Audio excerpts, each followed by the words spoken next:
Hello, everyone, and welcome to another horrific review. Flea and I are back as we continue our look into horror anime with the first half of Dark Gathering Season 1, created by Kenichi Kondo. A withdrawn college kid with psychic powers teams up with a strange little girl who's searching for her dead mother's abducted soul. Welcome back, Flea. Here we go.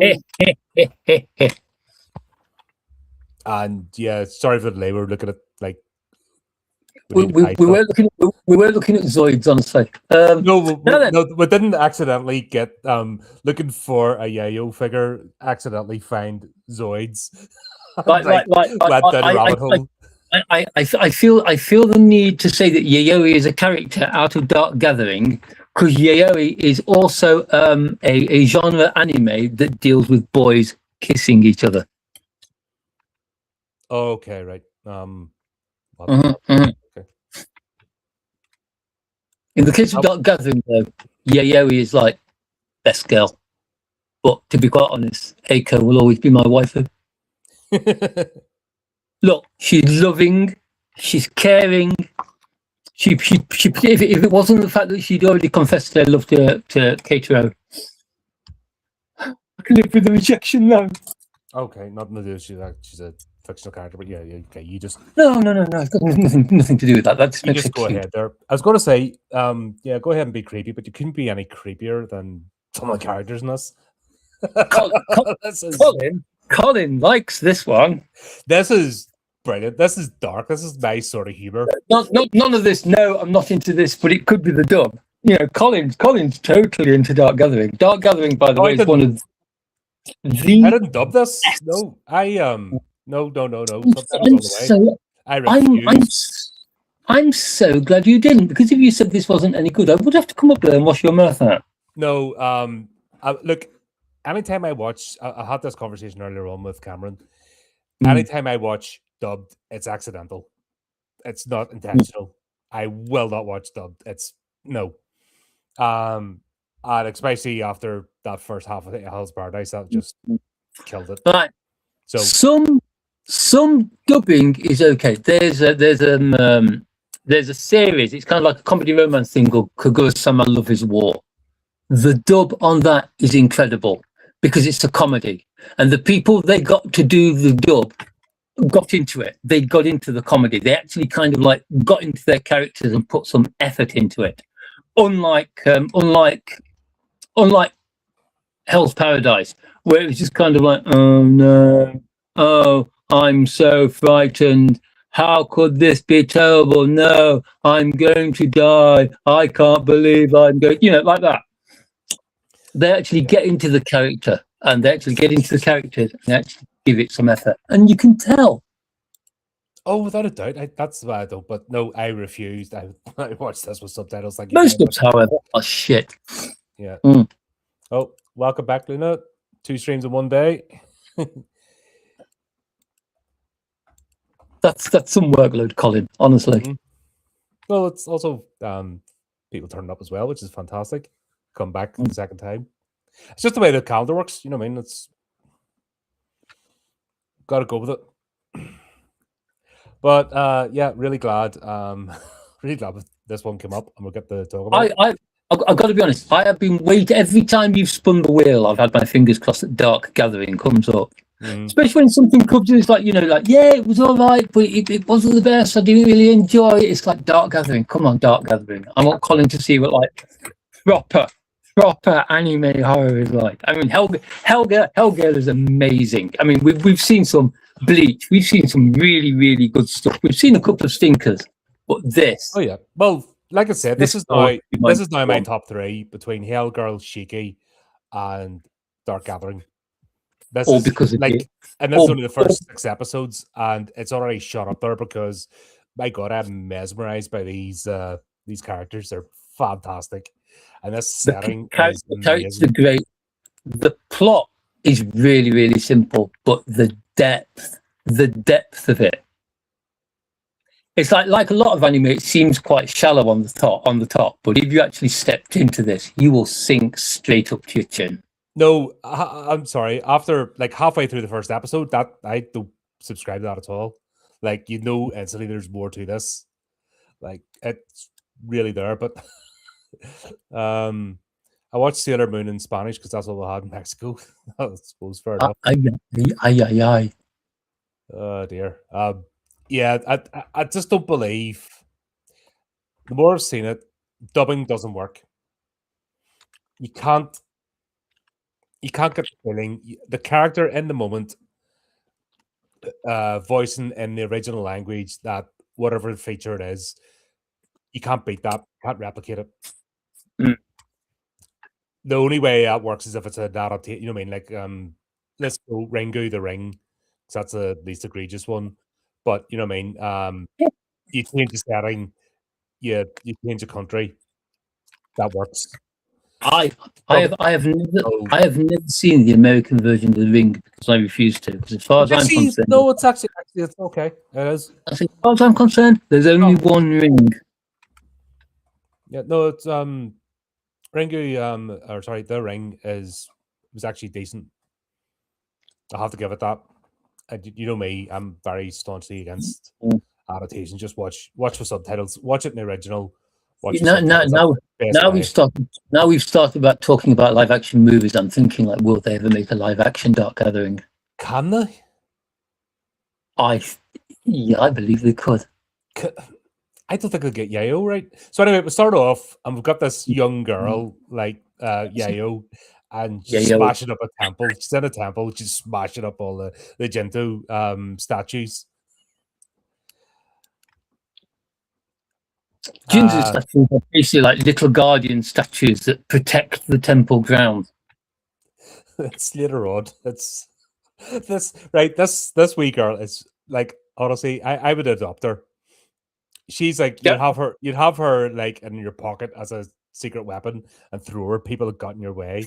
Like, you take her to the boardroom and just set her up at the table and let her, like a scene out of Kill Bill Volume 1 in the Yakuza, the table where Lucy Liu's character runs up and beheads a bloke. Yes. Yeah, I'd have Yayoi on the boardroom, just have her walk up. Whatever weapon she pulls out of the back of her coat. You know what I mean? But Yayoi's cute. And she's got purple hair with a massive, like, agoe, that curly bit that sticks off the top of her head.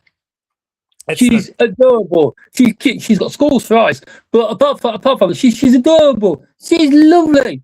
She's fucking deadly. The way she shouts, "Let's go," is adorable. Oh my god, I love that bit. Stop! I love the collar. The collar actually has me mesmerized on her coat. Like, that thing is like armor. Yeah. It's like she's wearing. She walks. She's got a backpack on with two pry bars. They're too short to be crowbars. Two pry bars in there. And the emergency holy sake, which is amazing. The emergency size. It's like Johnny Five. Johnny Five out of Short Circuit is when he replaces his laser cannon with the red toolbox. Yes, it's a bit like that. Yayoi, she's such a great character, but she's so level-headed, quiet, never gets angry, never gets excited, but is really good in that quiet voice of putting in every single ounce of menace that you ever need. I would not fight her. I wouldn't tackle her. Honestly, I'd be afraid. I'd run. She's somebody I would not mess with. Like, seeing her in action, I wouldn't mess with her. I've got to be honest. I'd buy her all the cake she wanted. She's adorable in a nice kind, in a nice, totally not creepy kind of way. That's why I said I would adopt her if that was an option to like have her look after her. Oh my god, she's brilliant. Honestly, just one of them characters that is unreal. You know what I mean? Completely unreal character.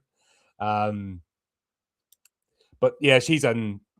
Realize quite quickly it's her. She's the main character. She smashed up a temple. We'll find out why later. But then we cut to Keitaro. So we've got three main characters in this. Keitaro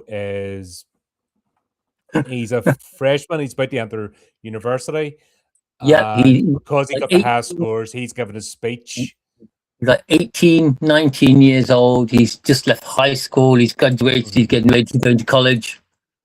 Yeah. He is both the luckiest and unluckiest guy in the entire world.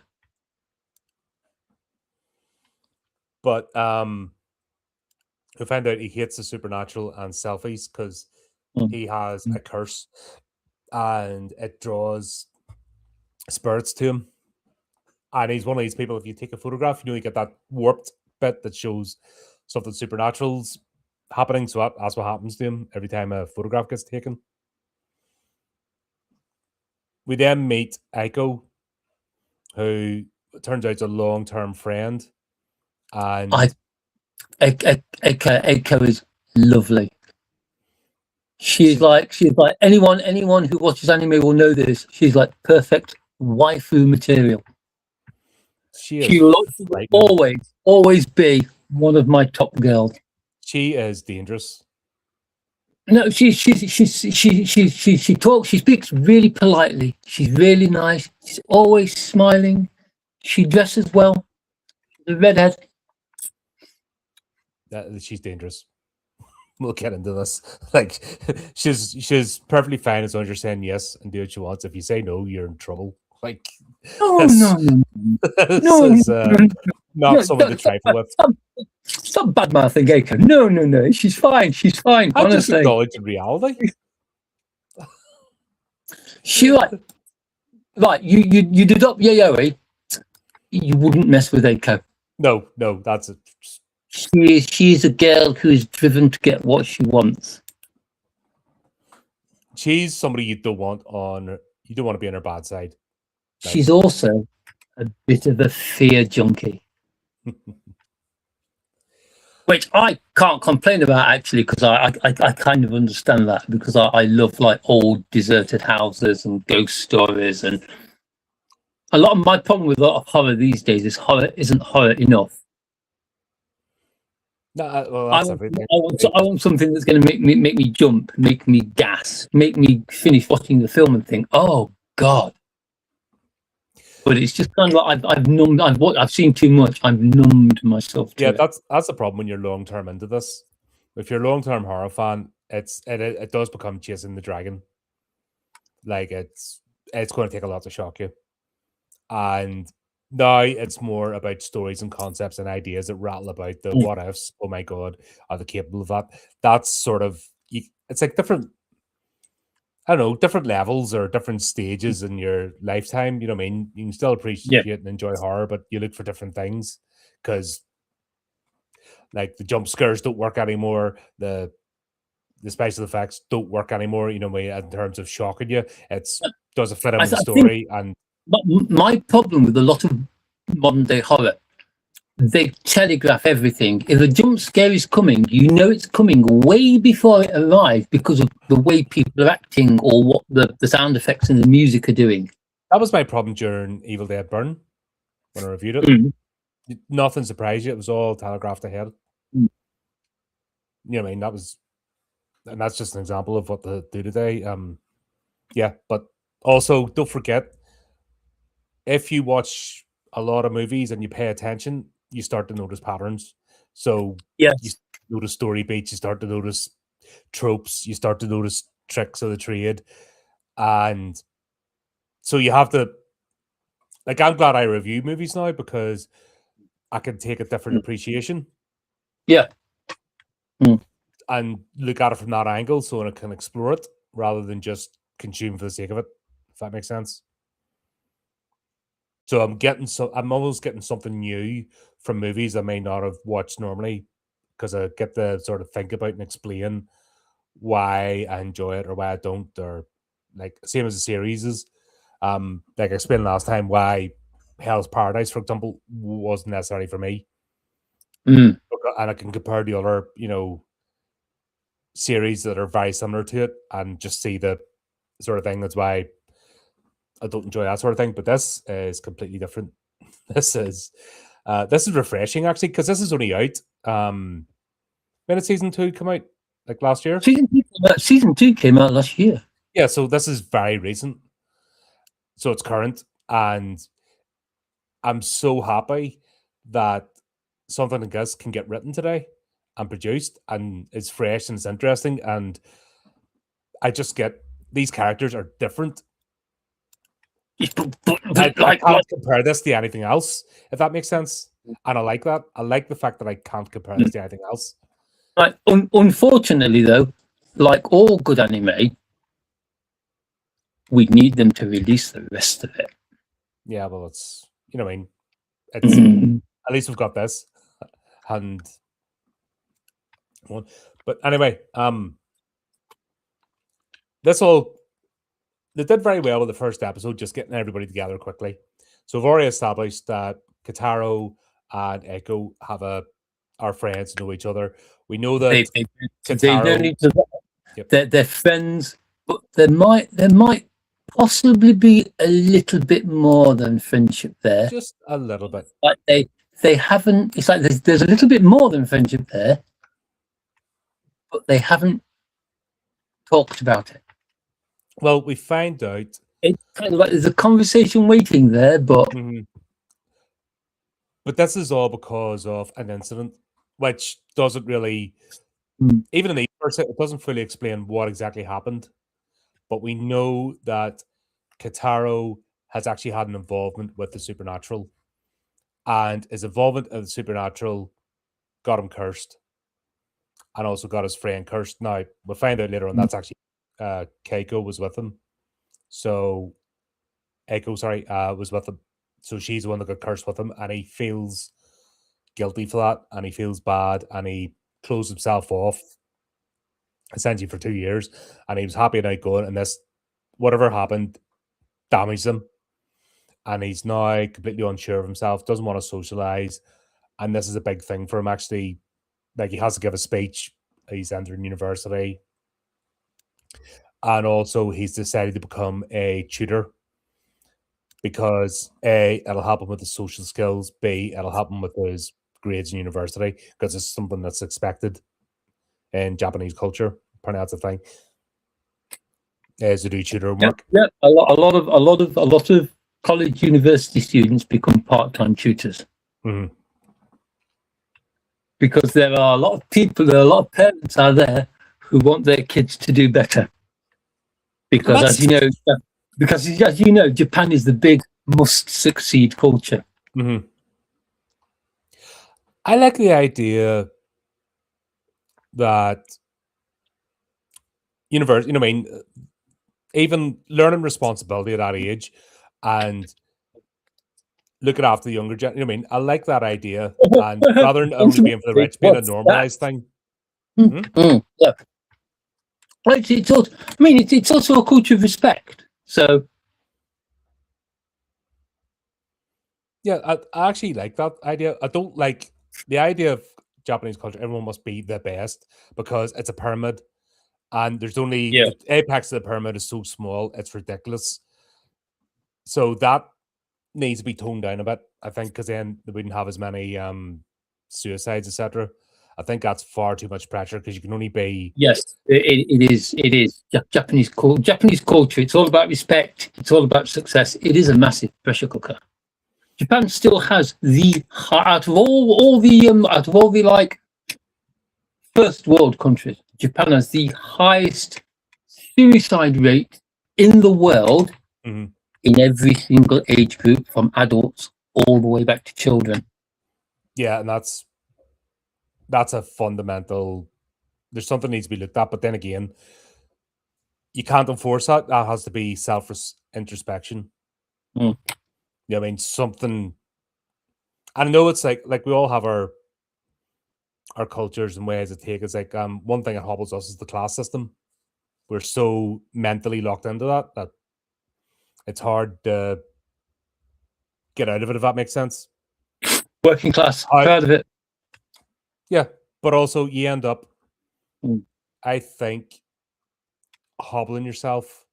Yeah, it's because you feel like you're, you know that whole thing. If somebody does well in a working class area and they get a Lamborghini, then what happens is people keep everybody hates on them because they've got. It's like we've got. It's like you think you're better than us.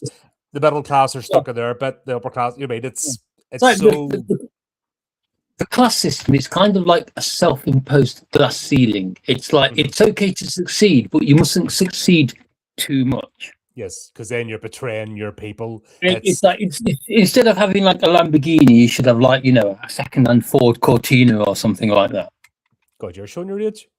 Those things still exist. Yeah, they're built cortinas in God's sake, that's like bloody hell. 30 odd years. Help! My brother outstepped his class boundaries by buying a brand new off the shop floor tree. Traitor. I know, right? It was red with a black bonnet. It was kind of like the how you saw it with the bonnet. I don't know, because the bonnet just like stretched away into the distance. God, I love that car. Anyway, sorry about that. But yeah, the philosophical thing. Yeah, nowhere's perfect. Everywhere has their problems, and you can only solve it yourself. You can either do it on an individual basis, which I think culturally needs to be done on an individual basis, and then it spreads out. You can't impose it. You can't legislate for it. You can't campaign for it. You just have to. Everyone has to do introspection. That's the only way you can solve anything in life. It's down to you. You can only solve what you can solve in your area, your immediate area. Then it filters out, and enough people do that, things change, get better, get worse, whatever. You know what I mean? That's what's always come down to. Oh yeah.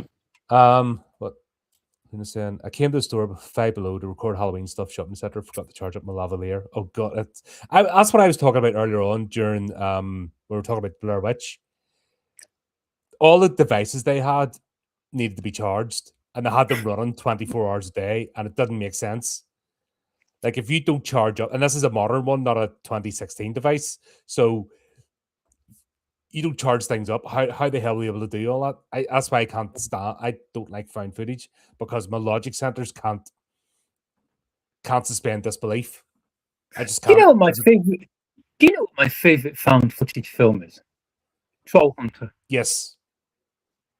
I think you're the only person apart from me that likes that movie. Yeah, because but Troll Hunter is like the action is cut up into sections with gaps in between. So it's more believable because it's like, okay, a few hours have passed between there and this new section. That's where they've had time to charge up the batteries in their camera. Or Cloverfield. I like Cloverfield as well. Haven't seen that in ages. Because Cloverfield is always filmed from the same camera. Yeah, but Jar Jar Abrams ruined that franchise with his shitty remake or sequels. So. Well, yeah, like Cloverfield's good. I've got to be honest. I liked 10 Cloverfield Drive. But that wasn't. That was nothing to do with it. I was just shoehorned in. He stole that script. It's got nothing to do with Cloverfield, but as a standalone, it's a pretty good film. The last one, Cloverfield Paradox. Yeah, I've seen it once. That's enough for me. Thank you very much. God, that was painful. They feel lucky that I acknowledge it exists. Is all I can say to them. There's only one Cloverfield, and that is the original Cloverfield. Yeah, probably one of the best creature features ever to come out of America. No, the best creature feature ever to come out of America. Something I can't do. Okay, well. Maybe The Thing. Technically, I was Antarctic, which is quite good. Actually, but it was made by America. I've just been a dick. No. Where Hollywood's concerned, you be a bigger dick because you want. I've just been a dick for the sake of it because it's funny. But anyway, let's go back. Keitaro, so he decides he's going to be a tutor, and this is where he meets Yayoi. He gets the first hint when he's paired up. Whatever the system works, he's just paired up with a student. Goes to their house and then realizes the surname is the same as Eiko's. And you're just almost like, it was all planned. Very, very strange coincidence, eh? It's like the reaction. It's like, oh, come in. Yeah. She's my like cousin. Can't remember cousin. She's staying with us. I'm so glad that you're her tutor. Yayoi comes down the stairs, and Keitaro has the perfect reaction to this adorable little girl with skulls for eyes. That's the thing. She's double pupils. Double the skulls. It's just the light at the bottom. It's the way her irises reflect the light. But double pupils is actually a real physical condition. There are people out there in the world today who have two pupils in their eyes. Okay. Which is cool, but would totally throw me for a flip if I ever met one. I just wonder how that would work. You know, what do you see out of that? Apparently, they see the same as we do, because it's not the amount of holes that you have in your eyes; it's where the light lands on the retina at the back. Oh, so still going to see them, right? So they're not like. Yeah. So I believe it or not, when I watched this for the first time, I was like, that can't be a real thing. So I fact checked it, and it totally is. It's like every single spirit, god, and thing that is mentioned in this is somewhere in Japanese folklore. That's cool. Which is horrific if you think about it. But this is one other thing I like about Japanese horror: the fact that so much of their horror actually has footing in like the real world and the legends, the legend behind it. That's the way it should be. I love that. I hate when Hollywood do it and they do ham-fisted, you know, bleak references. Don't use a story. What was it? The other night, what's one's the irrefutable truth about demons? Yeah.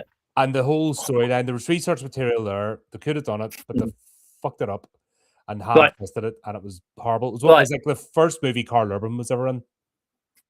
Like Hollywood cannot even follow its own country's history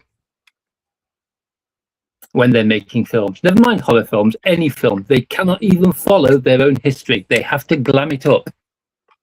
Yeah, they're Das Boot, was that it? That was another example. They Das Boot is an awesome one. I was thinking U571 or whatever it was called. Yeah, that was the one, sorry. The one where it's like the American Marines captured the world's first Enigma machine. No, the submarine. Yeah, but the submarine had an Enigma machine on it. But it was a British sub. But they commandeered it and made it an American sub. It was a British commando group from a British destroyer which captured that submarine. But as Hollywood says, who'd be interested in watching a film about the British? Fuck you, Hollywood. Yeah. The amount of anti-British propaganda they've put out over the years, don't start me on that. We'll not get into. That'll be. I need a separate podcast for those sort of conversations because just fucking set me off on one. Do you know when you know somebody hates you just because you exist? I can imagine it now. The HORRORific podcast. I just call it "fuck you." That'd be the name of the podcast, and it'd just be me get off on one. It's like nobody would be able to find it. Nobody would be able to watch all the videos. YouTube would be like, woo.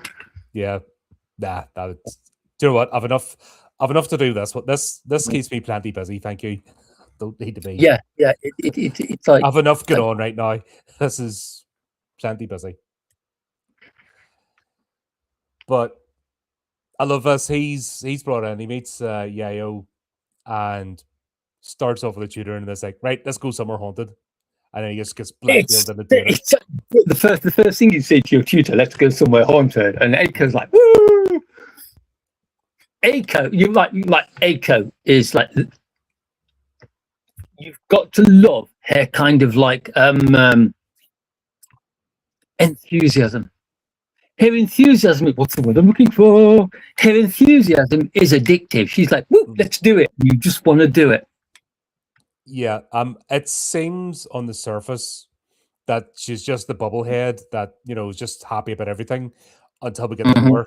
I never realized this is all planned. Like she is not innocent. She is calculating.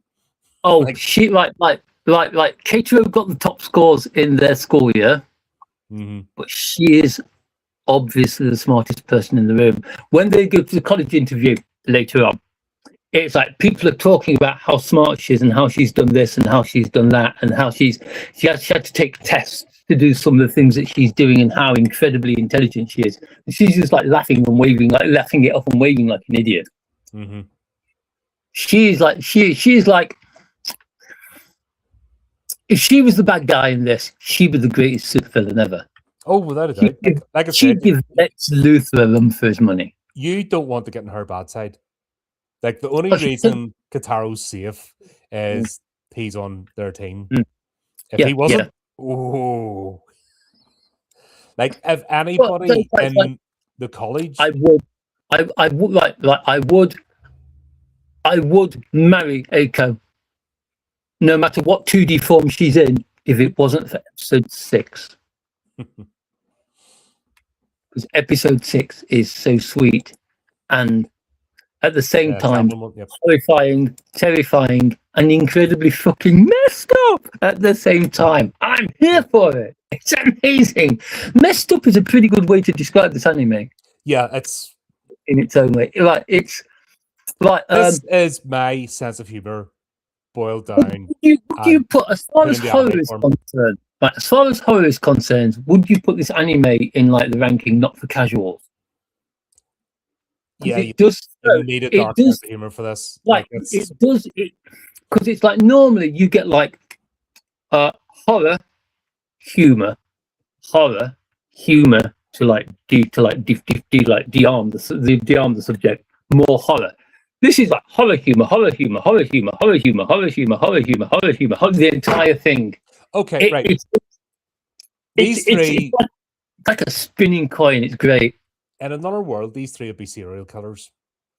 Oh, like how do you? Well, Yayoi technically is, but only for like spirits. Yeah, just afterwards. She is. Like I said, if they decided a different direction, they'd be serial killers. Oh, they'd be unbeatable. I mean, it's like Keitaro. Keitaro is a bit of an idiot. You can tell by his haircut. Because he's got like the long like bangs that hang down over his face that cross each other. He's the one that's in self-denial, and then once he gets a taste for it, he's going to be on. I mean, he's one of them type.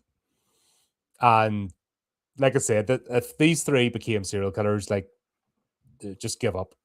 You're not escaping. That's just the way it is.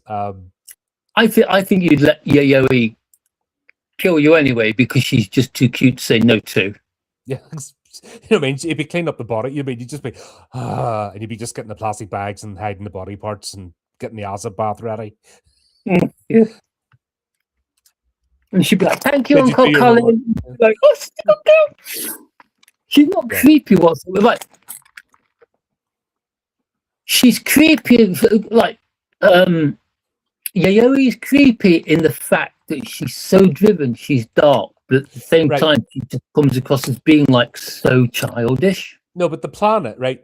Ghosts and spirits are terrified of her. Yeah. And they're basically using Keitaro for bait. So this is when they go to the phone booth and the haunted place they go to is a phone booth where apparently a hostess. I'm not. Let's say yes, because I'm not actually sure the word they use means hostess. I was thinking, but it's like fans. I'm thinking OnlyFans model. I'm thinking a hostess is a hostess, male or female, is somebody who works the club. The idea of them is they come and sit with you and they show you a good time. They encourage you to buy yourself drinks. They encourage you to buy them drinks. They basically try and encourage you to empty your wallet. And as with all these sad, lonely businessmen and office workers in Japan, some of them do fall in love with them. It's considered to be quite a dangerous occupation because you will get stabbed. And so Tony basically, book, Lights of the Neon Globe. Yeah. Sorry, freaking neon lights, and I've got it there. The cyberpunk one, I've reviewed it in the channel. There's characters in there. One of them's a hostess, and yeah, it's all played out as is. You know what I mean? You get it. And one of the big characters, he knows her from a past life, but he goes and he rents her time just to reconnect with her. You know, that's all he can do is rent an hour here and there after he does the job. But I think what the main here is and he thought, the Twitch streamer, the ones that get people to donate and stuff, and they try on bikinis, not the section. I was totally like prostitute. It's It could, I don't it see could, it anymore because Stephen, you boy. removed if you remove 2 categories from Twitch, just chatting and the hot tubs one, right? Your feed just cleans up amazingly. And you can actually just see games. Yep. Right? Yep. If you don't remove those 2 categories, that's all you see is freaking e-whores, trying to get you to spend money on they're rancid, you know what I mean? It's I'm no prude, right? I've been around a bit in life. Well, that is the kind of person women are fucking rancid. Yeah. And that's who this person is. Hostess was. Yeah. I'll go with that. There's lots of different meanings of hostess in hostess culture, but yeah, we'll go with that. Yeah, that's she got hounded. She got hounded by a group of her fans who chased her into a telephone box and then viciously unlived her. Don't use that word here. I don't care. She got murdered. She got killed. Murdered. She got killed. I'm not using that dumb yank baby language. I fucking hate it. No, I'm just thinking, between the fact how deep and how dark this is going to go, we should start off lightweight and gently ease. Yeah, I'm not using that language. I'm not. Oh God, I hate it. That drives me. We're a horror channel. For fuck's sake, we're a horror channel. If you don't know what conversation you're getting into in a fucking horror channel, that's on you, and you're a dozy bastard. They murdered. Death became her in the ugliest, foulest way. No, basically, she attracted the sort of people that you shouldn't attract and paid the price for it. Yeah, she paid. Oh, sorry, not. She paid for it. But this is in the ultimate way. Now a ghost haunts its phone box. Legend has it, because urban legend is best legend, that if you telephone this phone box, if you call this phone box, she will answer it and she will beg you for help. And then if you go to the phone box, she will kill you. At which point, Keitaro turns around to Eiko, is explaining this, and says, where would you find this telephone box's phone number? To which she replies, I looked it up on the internet. And then immediately proceeds. Which is fairly honest and did make me chuckle. Mm-hmm. Just interesting the fact it's still active. Haunted telephone box number.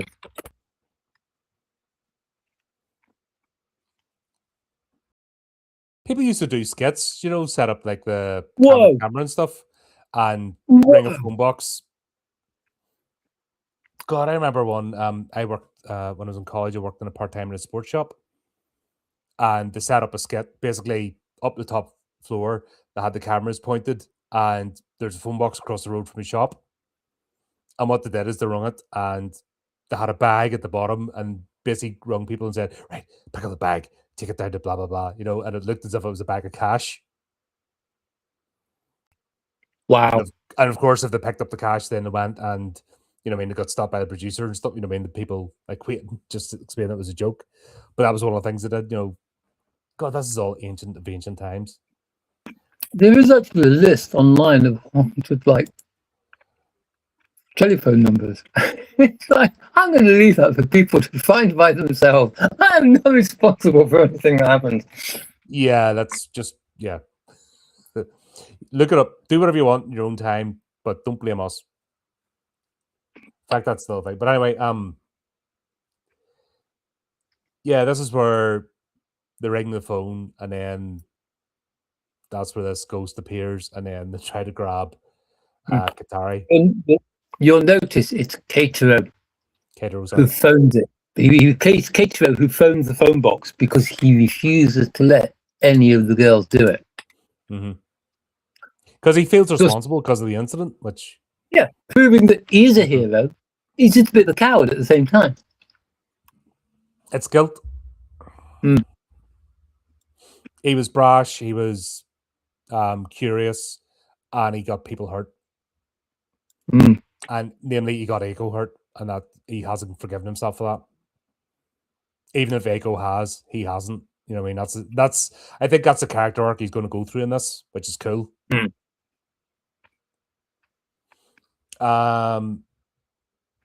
This is where we find out about the plushies, because just as this is about to go wrong, Yayoi throws a bunny in, and it saves. You know, it distracts, does something we don't know yet, but it I explodes. wonder where it just kind of explodes in a huge geyser of blood. Mm-hmm. Considering it's just something like a pink stuffed rabbit toy.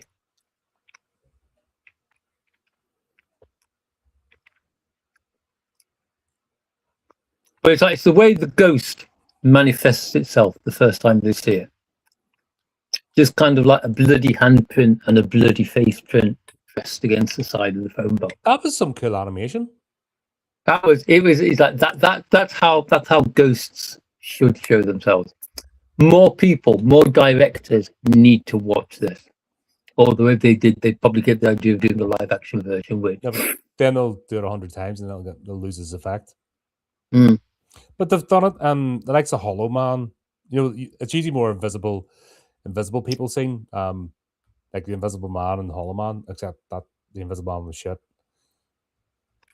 But Hollow Man with Kevin Bacon, they did that. They've done it with a couple of things. Predator, the original Predator movie, Predator 2, they've done a bit of that. Even though it's not a ghost, but you know what I mean, it works. Yeah. But this is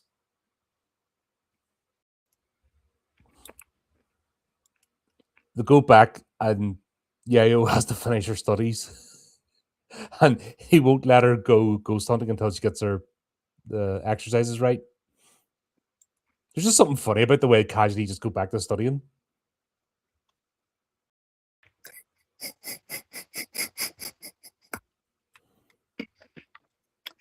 Let's be honest, she does get everyone right because she's not thick. Mm-hmm. Her IQ's something like 160. Yeah, it's like she's not a real character. She's a complete fantasy character, but it's great still. But there's a fucking really creepy sexual element to this as well, which shouldn't be there involving Yayoi, but it is. Like when she gives Keitaro the Jinto statue, but has a pair of Eiko's tights wrapped over the top. The ones that she wore yesterday, no less. Yeah, and the fact that she's even telling him, yeah, she wore them yesterday, you know, like, my God, who says that? That's like, right. I think if it had been more knuckle, it would have been a pair of her pants, but that didn't. That is without a doubt Yayoi's childhood innocence. She doesn't know when to stop what she's saying because she is, you know, just a kid. Yeah, it's a bit. It's not the only time this happens throughout this series. You're like, whoa, hang on a minute.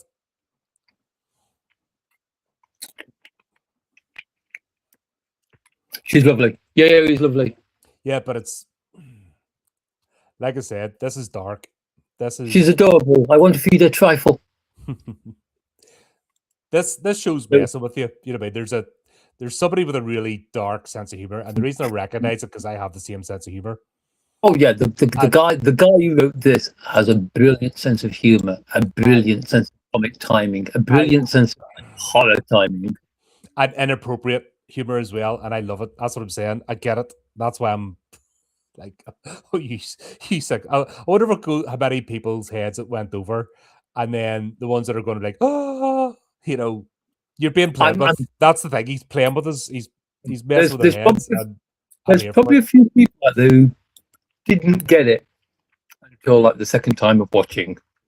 Yeah, it's like I said, this is my sense of humor, so I'm like all aboard. So I'm like, fucking hell, this is you went there. Fair play to you. You bastard. It's like I'm watching it. It's like, oh, this is a bit wet. Oh, this is a bit wet. Oh, in a couple of minutes they're gonna.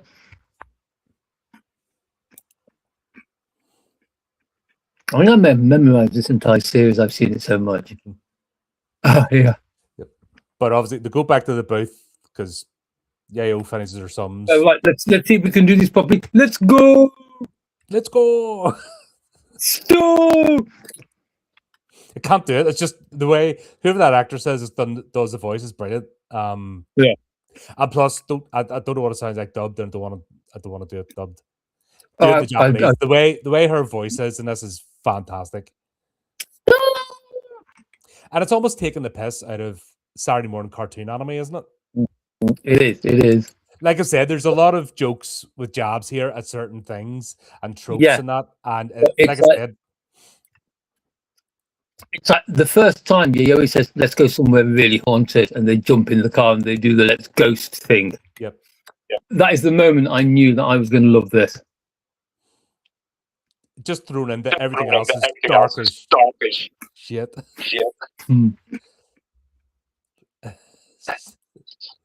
Getting feedback there. What'd you press? Flea, you've had a button.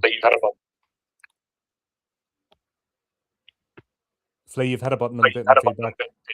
Oh, I haven't touched anything. Something's come up like.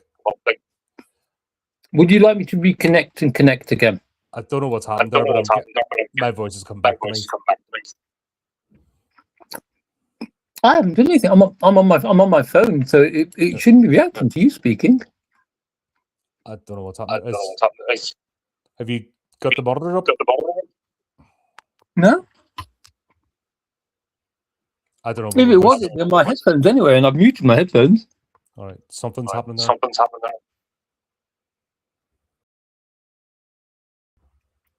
I've got no idea. Just a second. Yeah, 1 2 1 2. Yeah, sorry. I have no idea. It's the spirits. They're unhappy that we're covering this one because it's too true to life. Maybe. But we don't fear them because we have the power of Yayoi with us. But yeah, the ghost tries to grab Keitaro back in again. And this is where we're seeing Yayoi just do the full Ninja Warrior thing.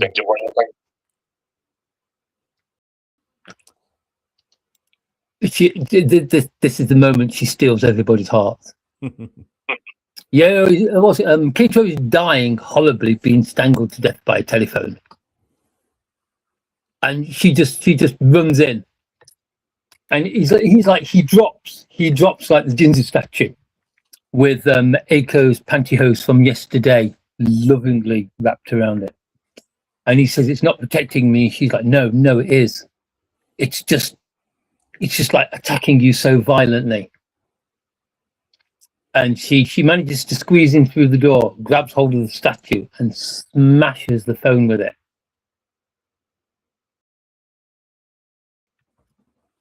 I like the way we got the graphical representation. Right, my voice is coming back to me.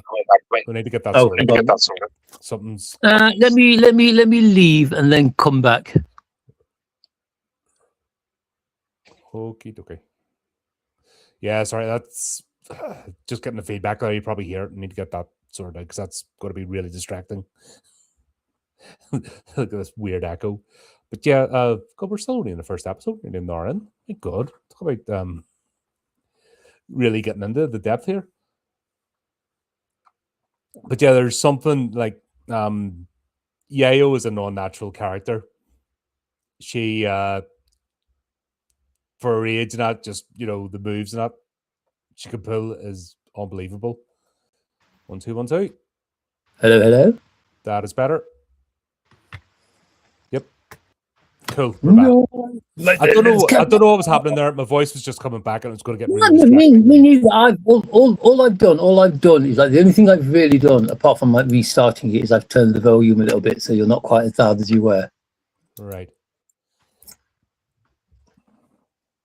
because I'm wondering if that's why it was picking you up. But yes, she is. She is without a doubt. Yayoi is without a doubt our pint-sized ninja warrior. Mm-hmm. But this is more than just, Flippy Spinny can take out demons. We find out that death would be a mercy for these spirits, or the end of their existence would be an absolute mercy. Because this is where we find out how brutal Yayoi is. Because she doesn't destroy the spirit, she captured it. She captures it in she captures it in the phone handle, which she basically ties to the back of the doll, to the stuffed toy that she brought with her. Yep. And she's literally got the damn thing in a stranglehold the entire journey back. Yeah, she's like she's proper cruel. Like there's no messing about. Then when she gets back, she invites Keitaro up to her room,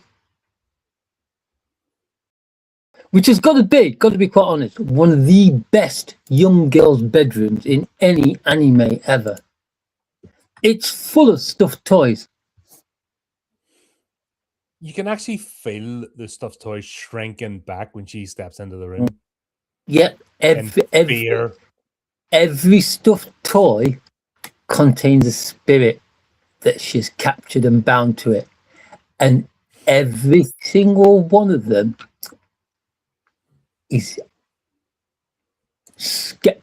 Just scared. Do it justice. Terrified. Like you can actually you can feel the fear, because it's not. You think of something like this, it'd be the other way around. You know, like The Conjuring, get into the Warrens like archive. You're meant to be afraid to go in there. No, this is them cowering in fear because Master's back. You know what I mean? She opens the door and it's her shadow. It's her looming over them, and then sort of, if they can, shrink back into the wall. It's brilliant. No, after you continue. Well, we've just experienced one of them. We know these are murder. These aren't innocent. They're murderous, demonic forces that kill people, and they're all terrified of this pint-sized ninja, double-pupiled spirit wrangler. You know what I mean? Purple-haired kid with the worst tasting shoes you have ever seen. What are those shoes? They're like dragons or something. You know what I mean? It's like big. They've got like shark's teeth or something on them. On the it's side. Like one of them bombers, you know, like World War II bombers. Really massive. The Hellcat. You know the Hellcat bomber? They're like platform shoes, but they're like a foot high, and she's still way shorter than everybody else. Awesome. That is kind of like her room is kind of like the room of my nightmares. It'd only be creepier if they were like all China dolls. Yeah, but we then see the spirit getting put in the rest and descend on it. It's Fight Club. Fight Club of the spirit world. So it's not enough that they're captured and terrified over. She has them fight each other. Yeah, the first rule of Yayoi's bedroom is you don't talk about Yayoi's bedroom, so we've broken that. Yep. God, if there's every possibility we could find ourselves changing a radiator by the end of this review. Yeah. Wait, what? I don't remember signing up for that. Whoa! You know, there's every chance we could get black bagged. You know, if we say the wrong thing and annoy Eiko, even though they're fictional characters, I don't want to take a chance because these are frightening people. But Eiko's lovely. Eiko is sweet. So is Yayoi. Let's see what happens. She's just got an alternative hobby. Yeah, let us see what happens if somebody gets on the wrong side of her. I have a funny feeling that won't be the case. But yeah, covered like an hour in, we only covered one episode. We need to get a move on here. For sake. That's we're going for the record. If any anime makes us break the record, this will be it, because there's just so much to talk about. Because every out of the first 6 episodes, there isn't a bad one. There isn't one where you could turn around and say, like, well, this wasn't as good as the last episode or isn't as good as the next. And it's a progressing story. But in the first episode, we know everything that we need to know. Yeah. It's a perfect... Could it be the perfect first episode? It's definitely up Because there. it literally does. It introduces all the characters. It introduces all the characters. It gives you the main plot. It gives you the subplots. It shows you... It basically shows you how the series is going to progress. Mm-hmm. Ghost hunting with the dynamic duo and Keitaro. Yes, he is the sidekick. You kind of got to feel sorry for the poor Burke. He had no chance. The minute he was born, the minute he met Eiko all those years ago, he had no chance. But everybody thinks it had all been planned. ... Yep. But yeah, we'll get on the next episode, and this is where we find out that Keitaro gets exercised on a regular basis. I was a bit confused by it because normally an exorcism should only happen once. So it's not really a full exorcism. It's like something to stem back what's happened to him. But it's just interesting the way he goes regularly to do it. And of course, they want to go too. Let's go! The next line on this literally says, I love the way Yayoi says, let's go. Yep, it's brilliant. You must watch it over and over again until you get it perfect. I think I'm going to have to clip that. Oh. Do something with it. But yeah, there's a bit of a plot twist because this is his grandmother is basically the nun or whatever, or the monk of the shrine. She runs the shrine, which also happens to be the same shrine that Yayoi trashed at the very start of the series. Almost if it was planned. No. It's also a shrine where people deposit and leave haunted dolls, so that they don't cause any mischief. But more on that later. But it turns out that the Jinto that she was smashing are used to protect spirits, but Yayo's like, no, but they keep spirits in and I can't get them. So they're protecting the spirits for me. And she's just so matter of fact about it that she smashed them up because the spirits were able to hide from her. And she's like, nah, we're not having any of that. I like the way even spirits would rather hide in a temple than face Yayo. I like the way it's kind of like, you smashed 3 of my statues, and she's like, no, 7. Yeah. Because they were hiding the spirits from me. The girl has no shame. She's bloody. This is an example of bloody mindedness. This is someone with 100% dedication and focus that's taking shit from the wood. Nobody can. She's a force of nature. And like I said, I'm here for it. She's adorable in a non-creepy way. That's non-creepy on my part, by the way. And she's also frightening. Like, you wouldn't mess with her. Like, she's afraid of nobody or anything. Like, fear is not in her vocabulary. But when you get the reveal of why she's doing this, you can understand why she's the way she is. Oh, yeah, because it's find out what actually happened.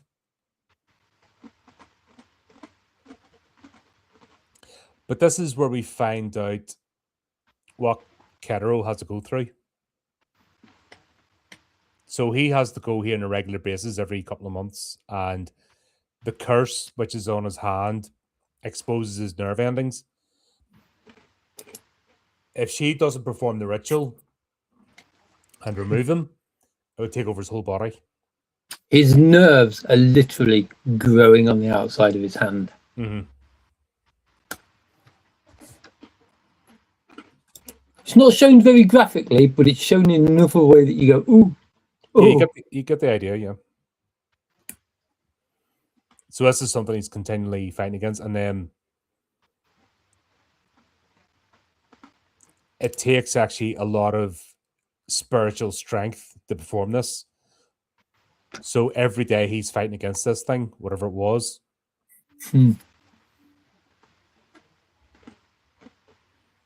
of course, Yayo's reaction is, "Oh, can I have some?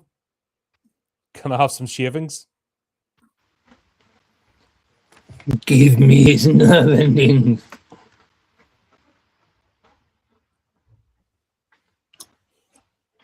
We never find out if Grandma says yes or no. I think she said no. But she does. Yeah, she does have a way. Yayoi does have a way of getting what she wants, though, doesn't she? Yeah. But then she's kind of like, if I can't have them, I'm going to take them anyway. Yeah, I'm not really asking. I'm telling, sort of thing. Meanwhile, Keitaro, who, like his grandmother, is now like really, really mentally and physically drained from the procedures that has been done on him, is having a walk around the temple grounds to clear his head, and he sees one of Yayoi's stuffed toys on the ground, and he's like, "Oh, I'd better take it back to her." Picks it up. Which way do I need to? Oh, it's this way, isn't it? And he walks off. And as he walks off, he's not carrying a stuffed toy. He's carrying a Japanese doll of a girl with really, really long, straight black hair wearing a flowered kimono. And at the same time, Grandma, Eiko, and Yayoi are talking about the temple itself and how they how it's used to like keep these haunted dolls so they don't cause problems in the larger world. And Yayoi is like, "What's the most dangerous doll you've got here?" And she's like, "Oh, it's one with long, straight black hair wearing a flowered kimono." And like Yayoi is looking in the different direction, and you can see Keitaro walking into like the storehouse where all these dolls are kept, carrying this long-haired doll with the flowered kimono.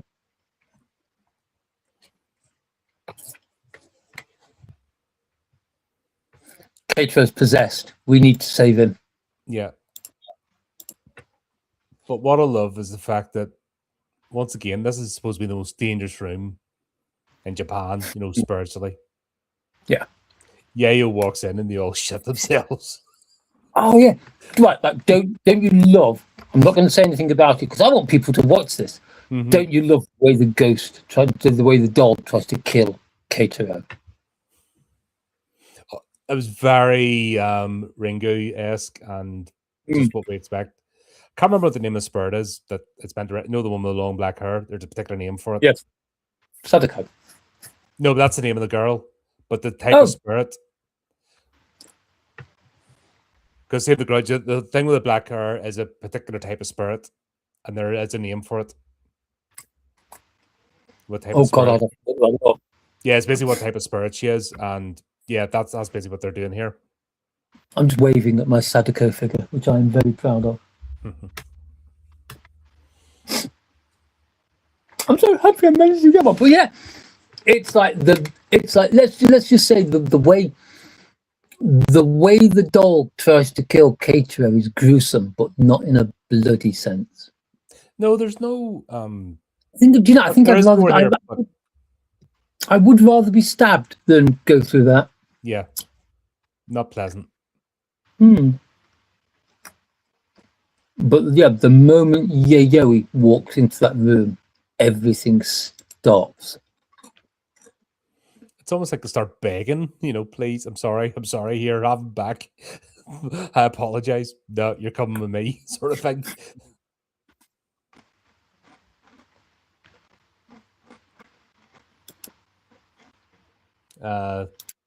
It's good.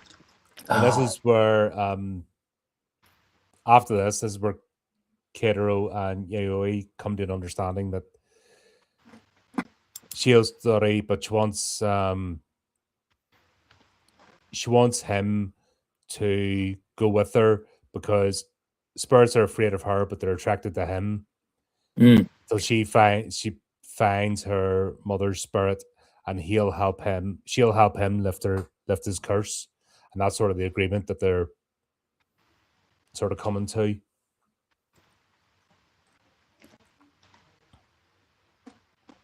And then there's a bit where she starts asking for his nail clippings. So I want you to come with me, and because of that, give me your thing. Give me your nails. It's why she just pulls out the clippers immediately, like not even. Like she's as much of a danger, if not more, than the spirits. The beginning of the next episode is even better because it's like morning, how are you? I'm great, good. Give me your nails. Out with the nail clippers. Yep. I hate those types of nail clippers as well. Yeah. It's the click noise.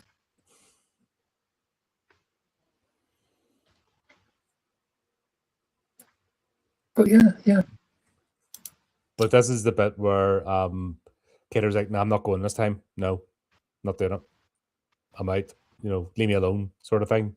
I think this is good, and it shows the determination on both sides because yes, Keitaro is not going, whereas in a lot of things, be why not, and they talk him into it. They just leave without him. Mm-hmm.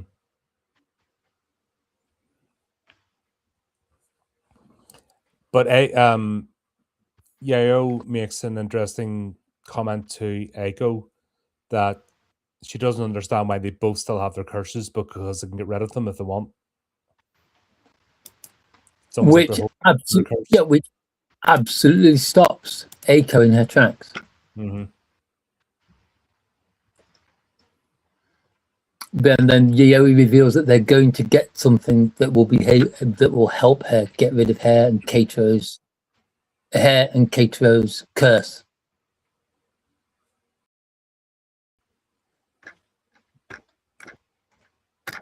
So they decided to go to this abandoned temple, but this must be a really dangerous stretch of road because there's spirits everywhere. It's like I four spirits in the way in, but it's like, oh dear, maybe slow down a bit on this road. I love the bit where Yayoi's kind of like, I saw plenty of spirits on the way here, and I normally only catch like 1 in 3, so there are at least 3 times as many here. Mm-hmm. Probably been attracted to the PowerPoint that is the temple. Yep. Because every temple has a PowerPoint, which is why the temple is built on that site. But it's the story about the temple is delicious. So this is where babies that have died in childbirth are taken? Yes. And every single one of the little Jinzu statues represents a child that has either died very young or died in childbirth. Mm-hmm. And the idea is it's like the little god who watches over them is she's basically like the goddess of lost children. They call her the mother goddess, don't they? Yeah, she has a background story where she was actually a demon. She was actually a demon who ate young children.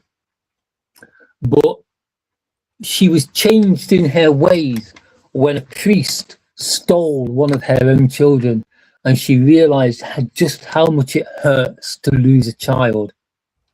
So she changed her ways, and now she protects the lost children instead of eating them. Well, it's a messed up story. It's delicious. It's proper horror. Well, as I said, there's nothing fluffy about this. They've used perfectly the anime style to go with this. This is almost like Happy Sugar Life, but it's done more creatively. Oh yeah, it's the I'm gonna say if you showed somebody a still of the main characters from this horror, they'd turn around and be like, "Now how horrific can it be? How scary can it be?" Because it's done in a really nice.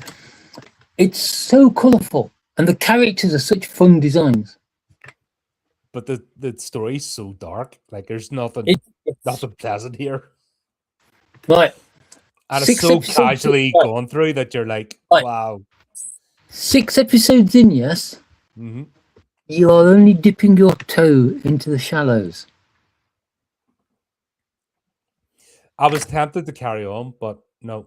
Yeah, I could have sat. I could have sat there all night and just This is watched both. binge-worthy. This is a binge-worthy series. Like, Yeah, I agree with that. It is, because it's like, right, the pace we have at the moment, yeah, is the pace that continues through both series. mm-hmm. It never slows down. It never really speeds up. It never slows down. The stories just get a little bit darker every time. And that's a good. See the fact that you folklore, because folklore was dark. That was the whole point. You know what I mean? It's there's folklore is one of the darkest stories you'll ever right. come across. Out of the main characters, there is one more character to be added who doesn't really appear until season 2. Right. You will you will love her backstory. Cool. That's all I'm going to say on the matter, because who knows when we'll get around to season 2? Could be years away. Well, see, because I may have accidentally added 1 or 2 more to the list that I found. That's it. The list will never run out. The list will always grow, because there's so much out there, and there is so much being added. There is we will never it's our children's will be finishing this. This will have to be passed on. This podcast will have to be passed on, and we'll each have to replace each one of ourselves with a new host to just carry on the series. Eventually, it'll go on so long, we'll just be like brains in jars. Mm-hmm. I would love to get that. That'd be one thing to leave a legacy, is actually to have this thing last longer than you. Does that make sense? It's like, yes, it's like, you shall take the microphone. Dies, crumbles to dust. Yep. It's got to be something epic like that. You've got to at least crumble to dust or burst into flames. So you take the microphone. My time is done now. You open the door, walk outside, burst into flames. Every new presenter has to carry our ashes or have it in this shot. And then when they die, their ashes have to be added. So there's like a little jar of ashes of previous hosts. That would be. But I've already got plans for my ashes. It's like this summer. When I'm cremated, there is someone I want my ashes to be thrown into their face. No, but keep some. You know what I mean? It doesn't have to be a big jar. Something like, oh shit. Yeah, it could be something like that. Little tiny, you know what I mean? Just that amount. Yep. Just sitting on the. Just like a vial's worth. A little vial, yeah. That's what. Couldn't remember the word. A little vial stopper. Tangent. Do you remember those glass figures and things you used to be able to buy at the seaside, where they've got different layers of coloured sand in them? No, I don't. One of those, but just ashes. I remember the naughty postcards. Oh, no, everybody used to come out with naughty postcards. They were fun. Apart from my mother, because she was a bit of a prude. So. Loved my mum. But this is where we find out that the goddess isn't. Leopard can't change his spots. Rather than protecting the babies, the goddess is enslaving them and using them as basically our miniature army.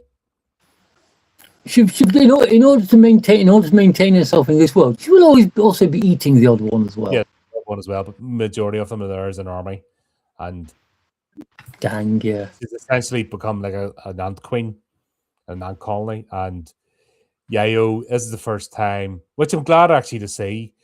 Yayoi bites off more than she can chew. She's not omnipotent. Yep. It's a bit where she's like she can see the goddesses there with all like the babies around her, and she's like, I'm not prepared for this, but I'm here. Yep. Always effect. Yeah, it doesn't back down, but also even when she's like near defeat, she's still stoic and keeps fighting. This is where she uses little paper effigies to tap out of herself and cast spells and basically distract them. But I like the bit where she before she leaves, she tells Eiko, it's like, if I'm not back in an hour, go and get help. And Eiko's like, it's been more than an hour, so she goes off. She rushes off. And I don't know how she does it. I've got no idea how she does it. But she runs into the exact same store that Keitaro is in and finds him straight away. It's almost like she knows it's almost like there's some kind of mysterious psychic link between them, don't you think, Colin? Yeah, or she just knows every move he makes and he's quite predictable and she's learned that pattern. That's an option too. Yeah, but we know the truth. Come on, we know the truth. We know it isn't revealed for like another 2 episodes, but we know the truth. Yeah, she runs in and it's like, what do you want? I'm not going with you. And she's like, Yayoi went to a temple alone. She's not come back. At which point, Keitaro once again that even though he might be a bit of an idiot, he might be a bit of a coward, he is worthy of the mantle hero because he's like, let's go and get her. But that's what heroism is. It's not bravery. Bravery isn't the absence of fear. Bravery and heroism is acting despite your. Yeah, right. To me, heroism is all about stepping up when it matters. This is why it makes my blood boil and me grind my teeth when people call people like actors, actresses, and football players heroes. Yeah. They wouldn't know the meaning of the word. But this is hyperbole and just dilution of language and just bread and circuses, you know what I mean? Yeah. But yes, they go. The vapid pointless people need to feel special. They need those hyperbolic terms. And that's what that's the way they use them because they're pointless. God, what was the original Greek word? Latin word for actor? And it basically meant lowest of the low. Oh, I mean, basically, never trust. You know what I mean? One of the earliest sayings is never trust an actor. You know what I mean? They're. Apparently, the Latin word for actor is agiri. Actoris. Oh, apparently, the Latin word for actor is actor. Plural, actoris. It's linked to hypocrite as well. The words hypocrite and actor are linked through, and I just can't remember because I'm not super smart. You're right. You know what I mean? Hypocrisy and acting. I mean, the two have been linked together since the dawn of time, and basically they're seen as the lowest of the low, and there's a reason for that because most of them are. I'm verging on going into politics. We need to change the subject quickly. No, but actors are they're vapid. It's like they are. I mean, it's like and that right. There are 2 types of actor: film actors and stage actors. Far more respect for the stage actors than I do the film actors, because film actors do what they are told. They are told how to act, whereas stage actors basically ad lib it. They stick to the script, but what they actually do is it's like there's no, you must pick up this glass and then do this with it and put it down again. No, it's all live. Yeah, it's live, but still, like if you hear horror stories from like the stage and people backstabbing each other and all that kind of stuff, it's like nah. Like I said, they're not. Like you said, they're not worthy of the title. They're not heroes. They're villains. You know. I'm not saying that this is like this is where the term lovey comes from. You know, as actors, it's like back in the old days. Actors. I was on stage with my lovies the other night. It's not a term of endearment. It's an insult about how much like the actors call each other. Actors used to call each other lovers as a sign of how much they actually hated each other. Oh yeah, they're just like that I can get on with. I can respect that. It's like this guy, I hate this guy's guts, but I am going to work with him to the best of my ability to make this play that we're both in a huge success. No matter how much they hate them, no matter how much they hate each other, they mostly, for the most part, put it on one side for the production. I can get on with that. I can totally get on with it. That's why I don't care about actors. That's you notice I don't like gush over actors that they're irrelevant. Portray the character as the story dictates, and just do a good job, and that's it. I'll not hate you. But the acting to me is the least important part, which I never thought of. I never found myself saying that, but until I started reviewing things, I came to that realization: the story is the strongest part of anything. Okay, if the story isn't there, nothing else matters. It's only window dressing. Yeah, like this, the story in this, and the way the characters building up and the dark humor this is the compelling part. Yeah, it's like you like. Considering how far this has gone already and how dark this has gotten, you just want to find out where it's going, what's going to happen. You want to go down the rabbit hole. It's like is Yayoi going to reach her goal? If she does, what comes next? What is left for her? Just how creepy is Eiko going to become? And is she going to show us another of her winning smiles? I like the fact that Keitaro comes up with this plan. The rescue. I've got to be honest, it's the kind of plan that I'd come up with. So my plan would involve two people, because someone would be standing off in one corner shouting at like the goddess, "Come and get me if you think you are," and then run away downhill because you run faster downhill. But his plan is basically to run across the courtyard, attract the attention of all the spirits so they chase him. And then while they're chasing him, grab hold of Yayoi and carry her out of there. Because he's pretty confident of his stamina. Because that's one thing his grandmother taught him, was the half stamina train. Build up your strength, build up your stamina, so you can resist the curse and you can resist any spirits who try to take you over. It's like the cardio rule in Zombieland.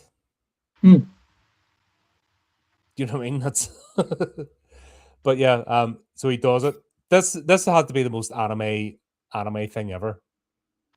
It's all he had to do is put his arms behind him. You don't do that. What do you call it? The Naruto. Naruto. Yeah, the Naruto. That's all he had to do to make this anime of animes. That doesn't work, by the way. And if you lean forward too far, you will trip and you will put your shoulder out. Don't ask me how I know that. I wanted to see that thing at Area 51 play out. That was, I've got to admit. But all it did was just have a party and they had to went away again. That was boring. Yeah, then some of them Naruto run towards it. Nobody made it to anywhere near Area 51. Yeah. Because they didn't work on their stamina. Because they thought that if they'd worked on their stamina, they'd have got in there and had no problem whatsoever. At least got them in the machine gun range. Yeah, none of them got into machine gun range, so nobody actually knows how it would have ended. Yeah. Oh well, maybe next time. Fatally is the word that I like to use. Maybe next time. Who knows? But yeah, he grabs her 1 hour, just carries her out. No, it was great. She can't run. She can't run because she was grabbed by an umbilical cord and it twisted her ankle. Well, it's turned out to be a vine. Turned out to be a vine because this goddess is totally like making her hallucinate. And they're like, this is the moment. This is the moment in the show where basically it's like Batman meets Hair Robin. Because Yayoi is definitely Batman. In fact, if Batman and Yayoi the carry Robin out of The Dark Knight Returns. Yes. Glasses. Oh God, yes. I haven't read Dark Knight Returns in ages. I really should because it's such a good story. Have you the animated two-parter is quite good. I've got to be honest. I tend not to watch animated I watched. They did right. They did an animated version of Suicide Squad. Oh, And if you watch the Suicide Squad films, I'm disappointed to say that the anime works perfectly well with them. It was really well animated. It looked really, really good, but the story was not so good, and they really the voices really didn't put Peter their hearts Weller in. does Batman on it. Oh, okay, yeah, that might. Yeah, okay, yeah, I might. And it works. I might. So they never did the other one. What was the one after? There's three parts in it. Dark Knight Returns, and then it's what happens afterwards when he has the mutant gang that then become the Bat Gang. You know, he basically recruits them all after the end of that, and then that. I remember that was weird. That was that second part, and so I didn't even bother with the third part. No, Dark Knight Returns works as a standalone story. The main part of the third part is the fact that Batman, slight spoilers. I apologize for the spoiler, but it's very important. It's only been around for about 20 years plus, so. But the spoiler is important. Yeah, in the third part, Batman, Superman have a fight. Yeah, Batman totally fucking wins.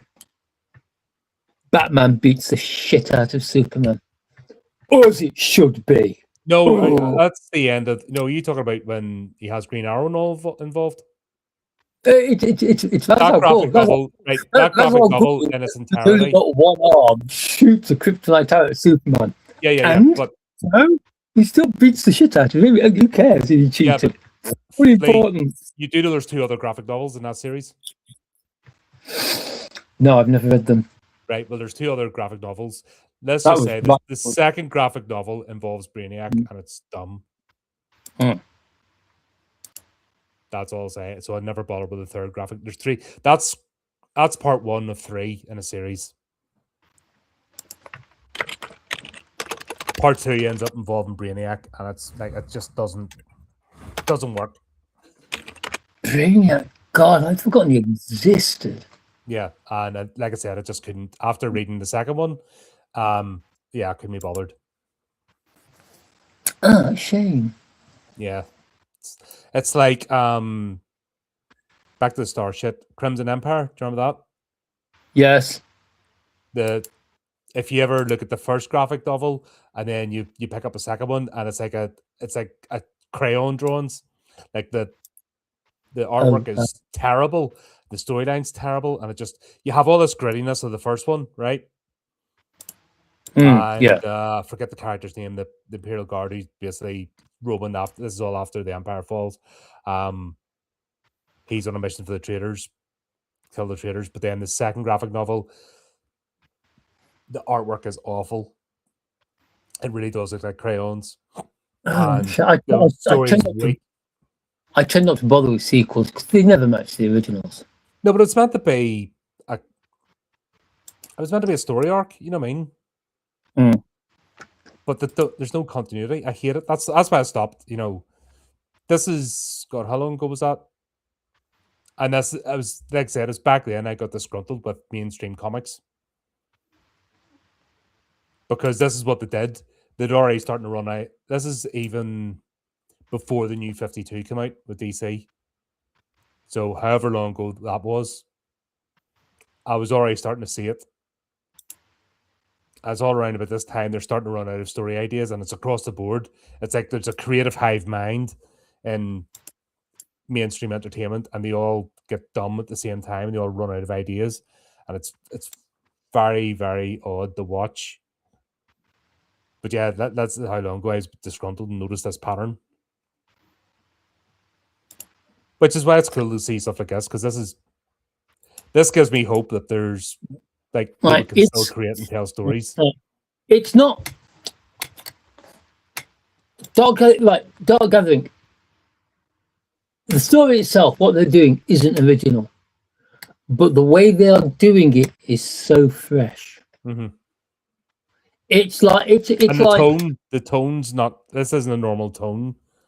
The guy who creates this is more of a comedy writer than he is a horror writer, but he has nailed it so well.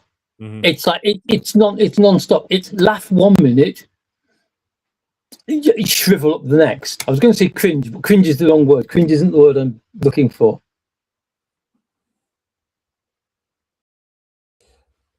For example, when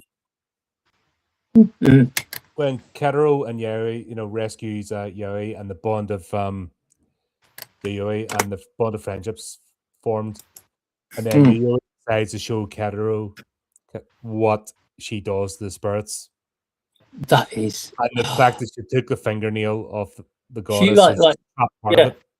Oh yeah, we missed that bit. While Keitaro was running to get her, she took a hammer and she smacked the little finger off the statue of this goddess and took it with her.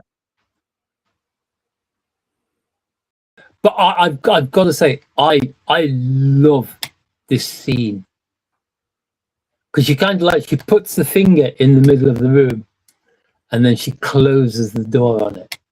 And of course, you can just see the red eyes of the various dolls and stuffed toys as they tremble and chatter and click on the shelves that are literally on every wall. And she closes it. Now she closes the door, you just see the shadow fall across the finger. And then she opens it up again and the finger is there. The finger rolls out of these shadows. And she's like, I know they've hurt you. I know they've hurt you a lot. I can make it stop. And it's like blood oozes from the tip of the finger and it writes on the floor, do it. No, does it not help me? No, it was like help me. And then she's like, I can give you like some of my fingernails. No, no, you have to beg me. Yeah, they won't do you, they won't hurt you again. And she's like, the thing's like, do it. And that's the bit where she's like, no, you don't understand. You're going to have to beg. And it's like, please help me, please. And it's like, and don't make a mess on the floor. The writing disappears. At which point, Eiko's kind of, at which point Leo is like, got me the finger of a goddess. And you're like, damn. Respect ramps up for Yayoi. I'm never going to be nasty to a small kid again in my life, just in case. Just in case. Yep. So all these spirits are bound to them, so they can't hurt Yayoi and they can't hurt each other without hurting everybody else. It's like a series circuit or something she's built. Yeah, they can't hurt her, and no matter how much they hate her, they can't hurt each other because if they try, it will hurt them just as much because they're all linked in like this big circle. And it's just kind of like that's how she maintains control of them. It's a bit like the Ghostbusters trap, isn't it? The main one in the warehouse. It's only slightly messed up. It's only slightly messed up. Just less civil. Like she is a brutal. She is a dictator. She is like. Oh yeah, and then we learn why she's doing this. Because should we tell them? Let them find out themselves. Basically, the spirit that stole her mother's soul is too powerful. Yeah. When she was in the crash, she was involved in the car crash which killed her parents. When she came round in the car crash, she opened her eyes, and the first thing she saw was this huge, monstrous spirit. Basically, if you can say it this way, sucking the life out of her mother's ghost. And she is determined that it's her life quest to destroy this spirit, free her mother, which is why she's building an army. Yep. And the fact that her father's spirit's still stuck in the grave and can't leave it. Yeah, because he can't pass on without her, and he's stuck. He doesn't want to pass on without his wife, so he just sits on top of the family grave all day. That is heartbreaking. But it's like the fact that she's building an army to save her mother's spirit explains so much. I love single-mindedness. I love the way that she's supposed to be like a 7, 8, 9-year-old kid. She's the most adult character in this entire anime.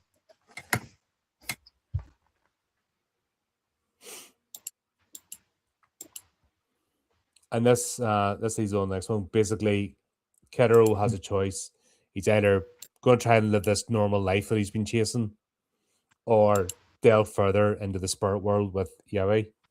And this is what's torn him.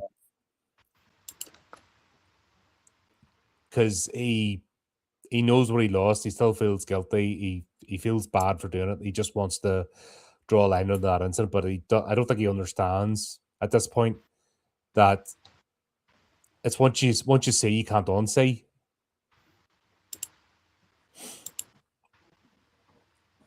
I mean, it's the burden of knowledge against ignorance. Ignorance is bliss, but once you become knowing, you can't unknow. So your life never, once you become aware of things, you can never change. There's no going back. And he's in that denial phase still. Which I like the way it's played out. It's cool.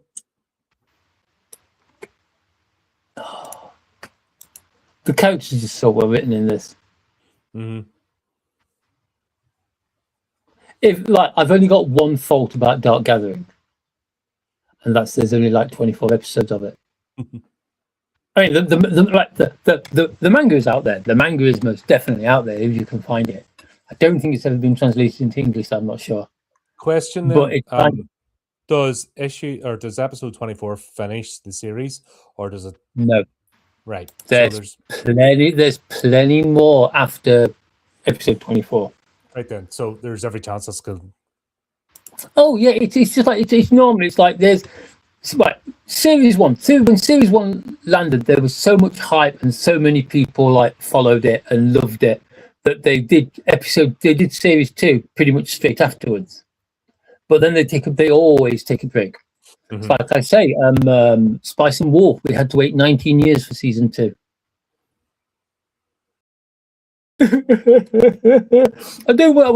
I'll be blind, deaf, and have no teeth left by the time this comes out. Has the manga finished, or is it still going on?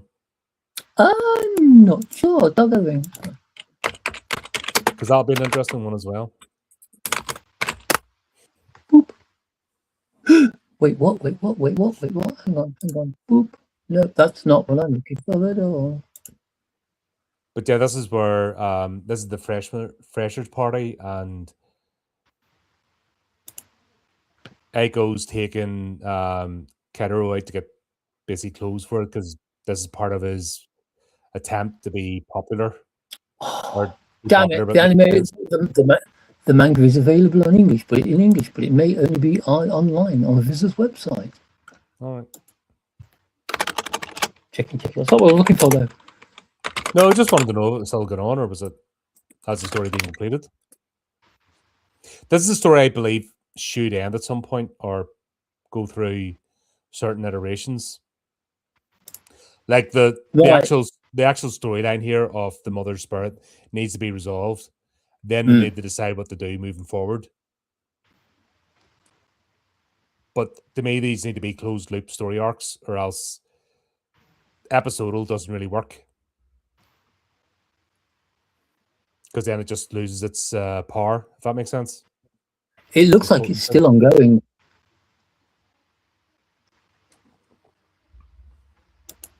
Ho, ho, ho. There we go.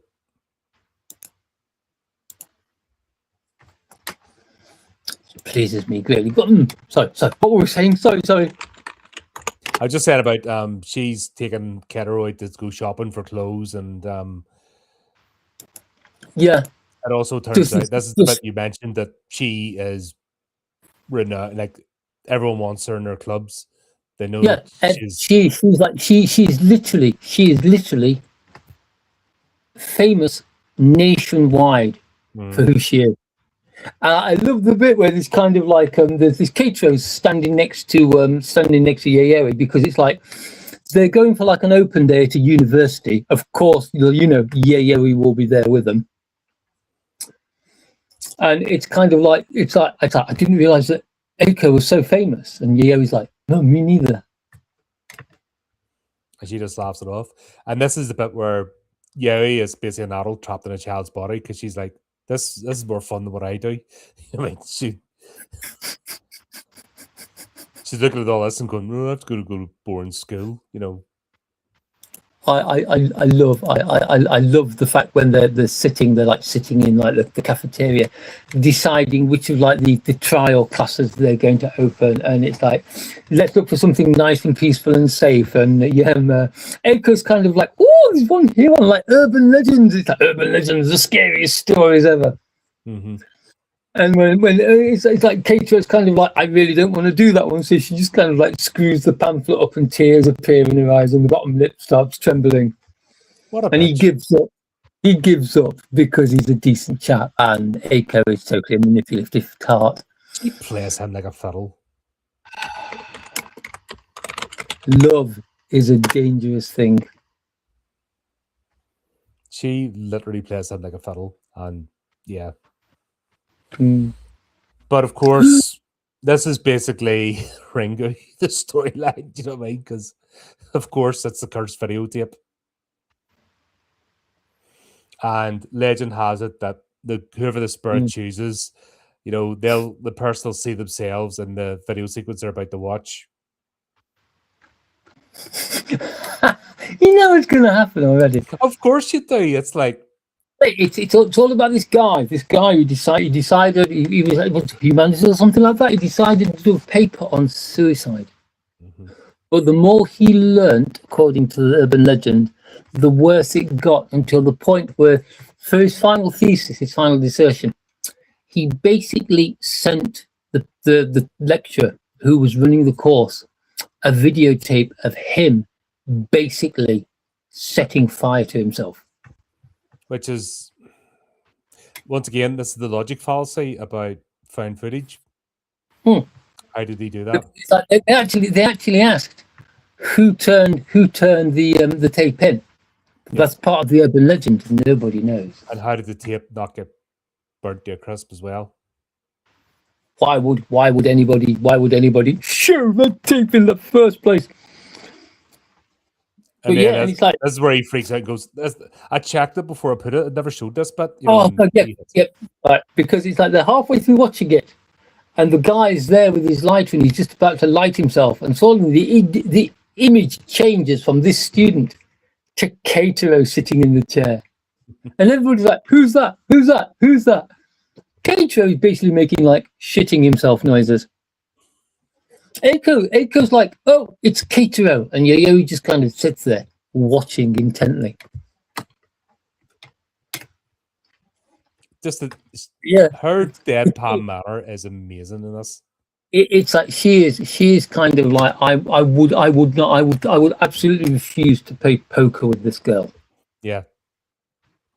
The only time she gets remotely excited is when they're in the car and she goes, "Let's go." Oh, stop! That is. I tell you, the moment you hear that, it's like, this is going to be good. This is going to be good. But oh my god, this episode is bonkers. This episode is awesome. She just happens to bring bags of rice with her. Just happens to bring all her tools. Yeah, she's got everything she needs. She's like, lights go up. I'm going to have to talk to someone else about this. Guy runs out, leaving the tape and everything behind him. All the teachers are like, yeah. All the other students are like, yeah. This course is really, really bogus. Let's get out of here. And it just leaves our three heroes sitting there. And Yayoi just kind of like puts her hand on Keitaro's arm and says, "Don't worry. I've got bits of your nails and some of your hair in this plushie. It will protect us." Plushie starts smouldering. Yeah. Oh yeah, because the urban myth is whoever watches this in the spirit replaces them in its image. That person's going to die by fire. Yep. But that's not enough, because it's. She sets up. I love the way she sets up this box with a tablet. I love that. I love the way she's got like. She drops it into the doll, the fetish. Right? She's got a salt and a straw doll, so she ejects the tape, puts salt on top of it, and when the spirit tries to escape from the salt by like bleeding out the bottom of the cassette, she catches it.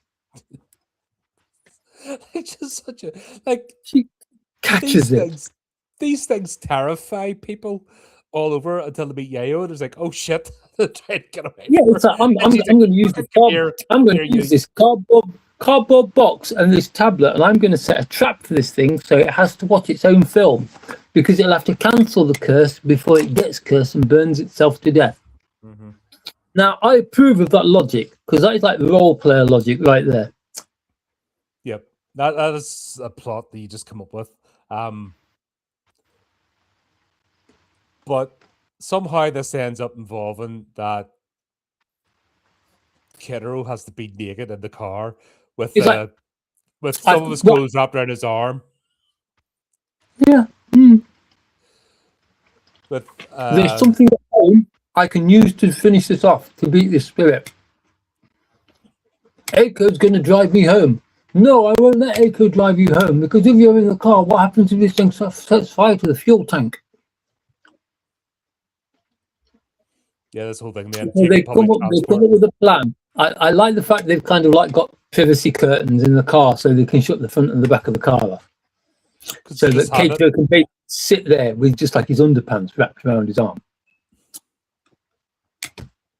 But this car goes hurtling through the streets with essentially a flare on the side because that thing bursts into flame. So it got this torch out the side of the car, burning away, smoke burning, drive faster. And they're speeding through red lights, and they don't get pulled over once. Not one police officer appears, not one traffic cop, nothing. And that's fine. I think it was lunchtime. Like they're swerving in between. Like nobody bats an eyelid. Like brilliant.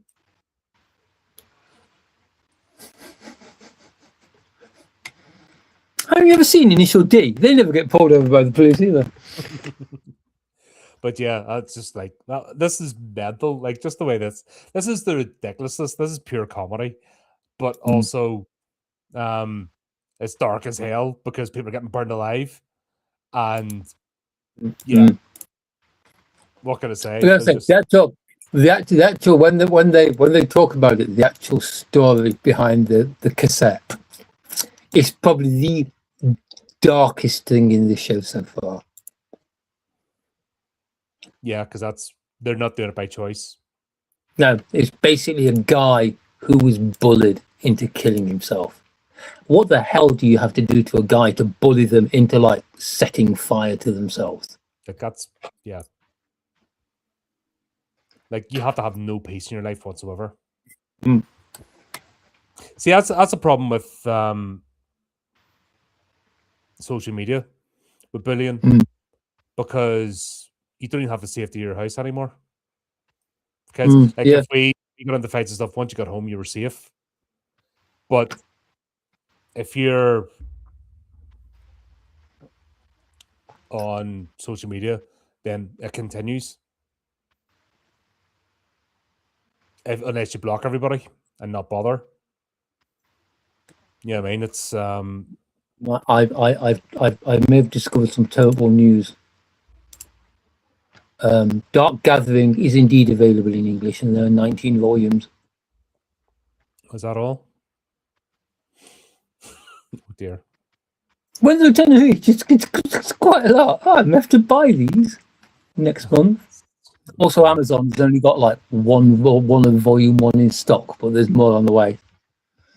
No box sets? No box sets. It's not even no box sets, but it is available on Kindle. I hate reading books on Kindle. No. I haven't charged that thing in like 2 years. I've got a reader installed on my tablet. My tablet hasn't been charged for years because my my tablet. I've got a tablet sitting there and it doesn't. Yeah. No. If I ever need a second monitor, I'll use my tablet, but I don't very often use a second tablet. But it's just like quick away from Dark Gathering, back to Dark Gathering. Yeah, it's kind of like this is the moment. It's been kind of fun. It's had its dark moments, but this is the moment where you think, hang on a minute, this anime isn't for kids. Of course not. You could get away with saying it was kids, but it was just really, really dark. But this is kind of like, but it's like bullying is also kind of like an endemic. Well, Zom 100. You saw how the chief talked to Akira in that. Yeah. Yeah, right. Bullying is also endemic in Japan, but nobody as well. Yeah, right. Nobody talks about it they just satirize it in things like this. Yeah, it's how to basically deal with the problem. Like, and this is where culture, this is how you use messaging without beating people over the head. Yeah. And this is what West have lost. We used to be able to do it, now we don't.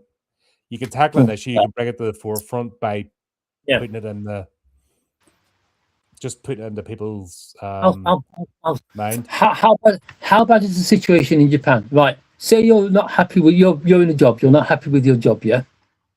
In order to leave your job, you have to use a third party company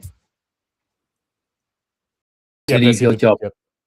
Because of the shame it would bring to you if you just walked into your boss's office and you said, you know what, fuck you, fuck your business, I'm out of here. So you have to hire somebody else to do it for you. And do an apology letter and stuff. I'm like, I wouldn't last 5 minutes in Japan. Yeah, you would, just because of the food and like the endless supply of anime.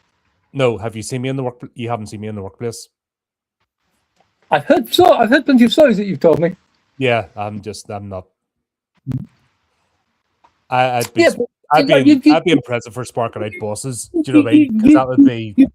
You'd go over there to create a series of podcasts for the HORRORific podcast about like the Japanese horror scene and all the urban legends and how some of these legends go back literally thousands of years. Yeah, but we're talking about job, as in corporate. Yeah, but that would be your job, because all the nice people who are watching this are going to be like, subscribe and become members and buy all your merch and pay for it.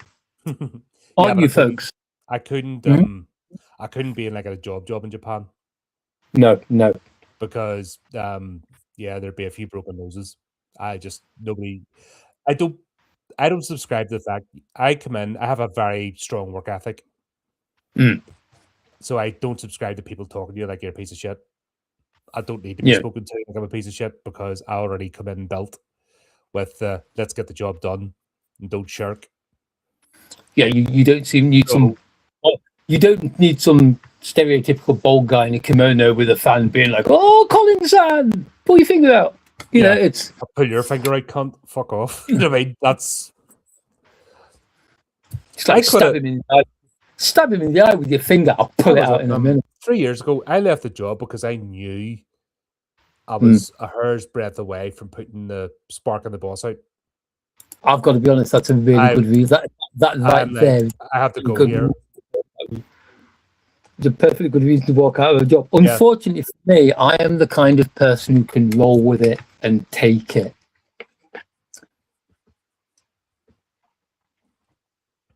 There was a reason I got nicknamed the social hand grenade when I was in the army. Because you took it, but then it got to the point there was a night out, there was a function, there was something, and see if the catch was off, fucking boof. That was that was just the way I was, and I just how I lasted so long, I don't know, but I was never that subservient. I'm not a subservient person, but it doesn't mean I'm not. If you have my respect, you have my respect, and I'll do anything for you. But if you think I'm going to kowtow, it's not happening. It's just not my personality. Never was. And I don't like bullies. One thing that's going to set me off, if I see a bully, I'm going for them. Fucking hate it.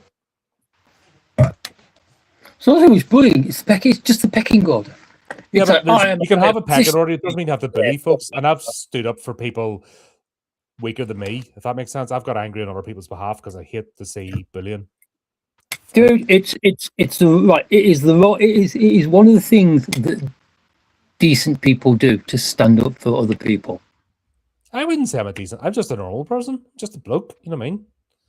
But I just have a value system. I know what we're far too old and whatever. Tolerate old funny ways. Yeah, and I know what I'll tolerate, and know what I won't. And I know what I'll put up with, and I know what I won't. And that's it. Make it make sense to me. I'll work my bits off, but start taking the piss. Yeah, I'm no interest. I had a certain switch,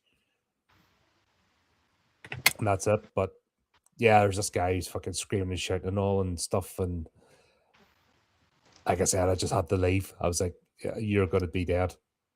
Not going to be in prison. That's where this is going. I need to go. Yeah. I was just like, yeah.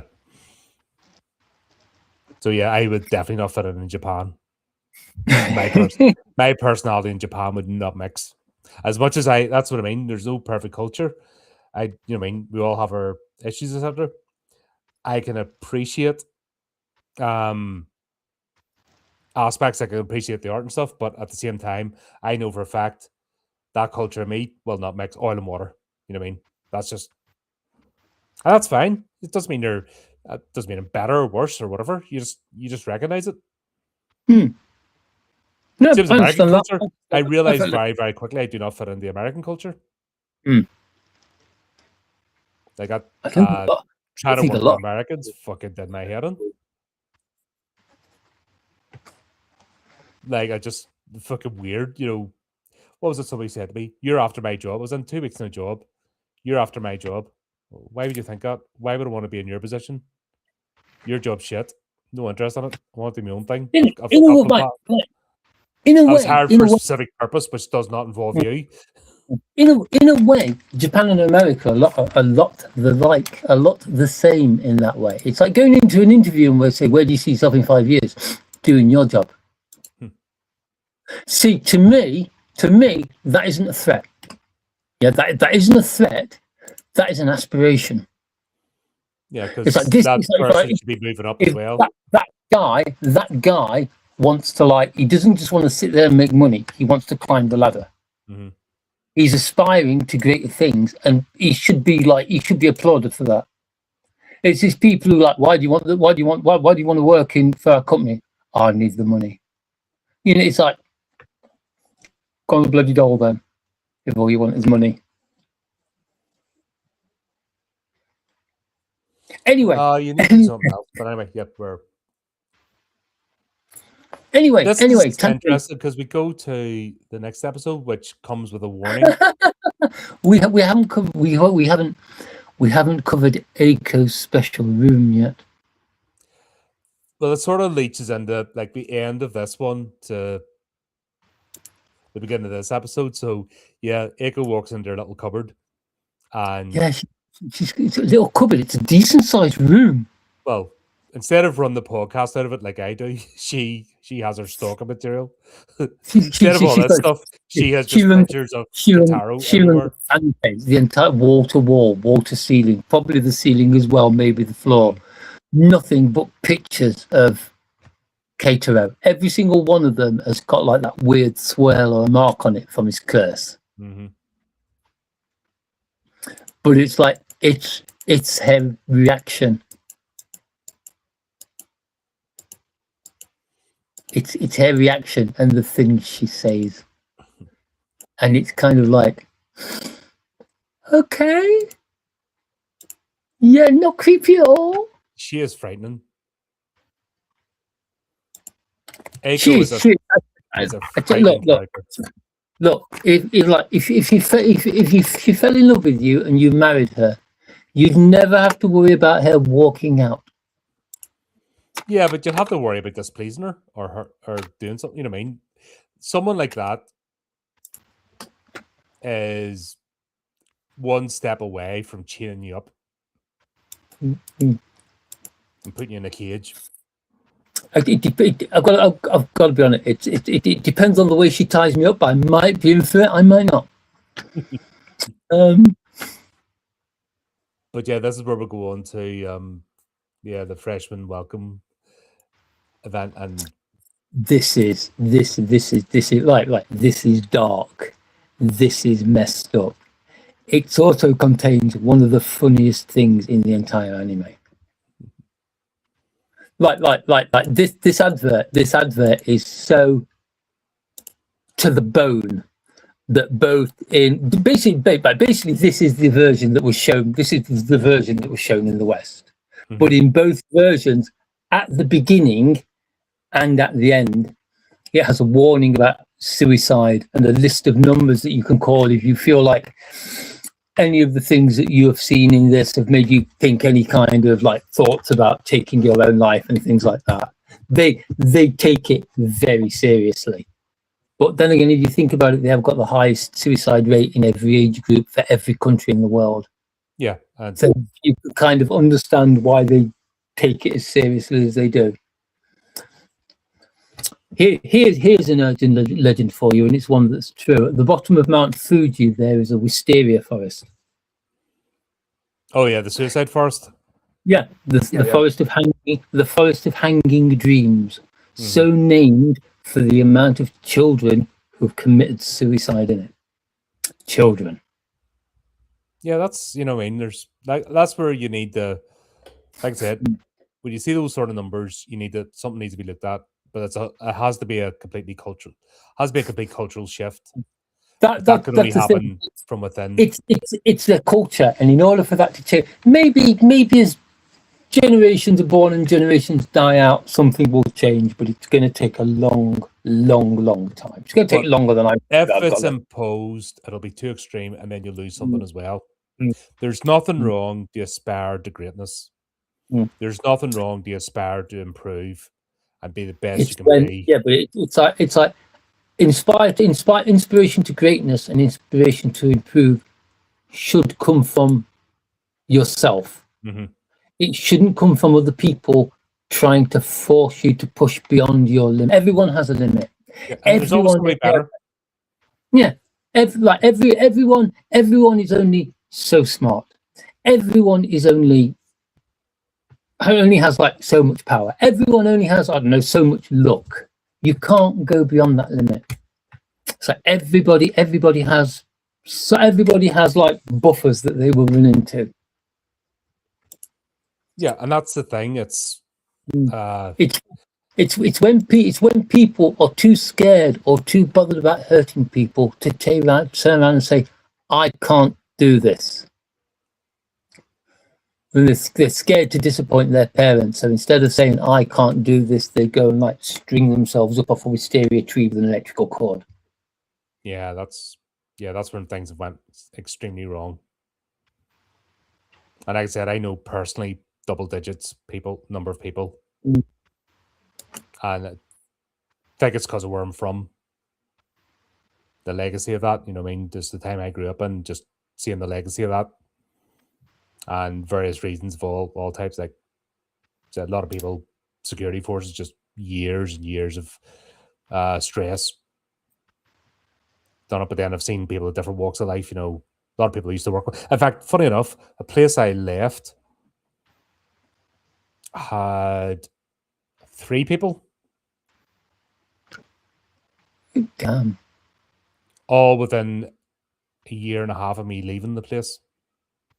And I was feeling it because the bullying there was shocking. Like it was really subtle. They're sneaky bastards.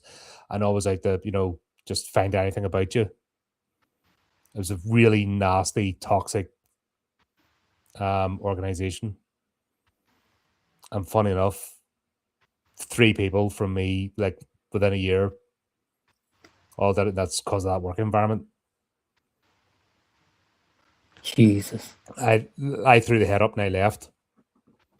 Because I react differently to things. I push out externally and I push back. And I lose my temper and I curse people out and I you know what I mean? I remember people still remember my arsehole speech. Because I just stood up in the middle of it. Is it just me or does everyone hear a bunch of fucking arseholes and I just went off on one? Go for something, I was this stupid moaning and just fucking snarky attitude and stuff, and I just fucking let rip. Because it just pissed me off. But that's how I react to things. I've calmed down a lot now, but that was me. If that makes sense. So that's why I'll never find myself because I have a different mentality and approach things. But long term it didn't, I couldn't see myself being the same job 30 years. Because and that's why I do this as well, because this is at least I'm in control of this. And it's up to me how much work or how little work I put into it. And I can see, obviously seeing the channel grow and stuff, it's amazing. But it's not everything about me either. You know what I mean? It's different aspects of yourself. You just don't put all your eggs into one basket, because that basket drops and then you've nothing left in life. So there's always a balance, but like I said, I've seen people, firsthand, where bullying and pressure and just feeling like the world's against them just caved in.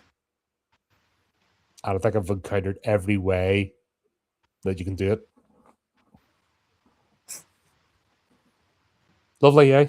This has got really happy all of a sudden. This is a Like fucking dark episode, and it really does cover that, but it's also got some of the most comedic moments. It's the episode, and the message needs to be got across.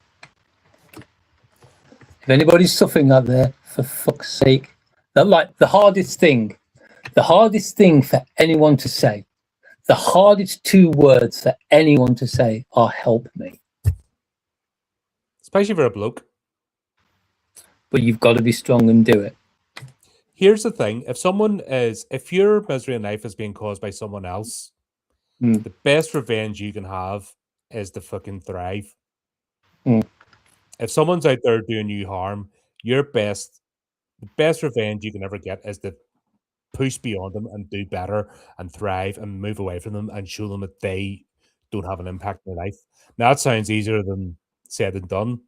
And I know people have different personalities, but if someone is wrecking you and going out to cause you harm, just fucking cut them out of your life.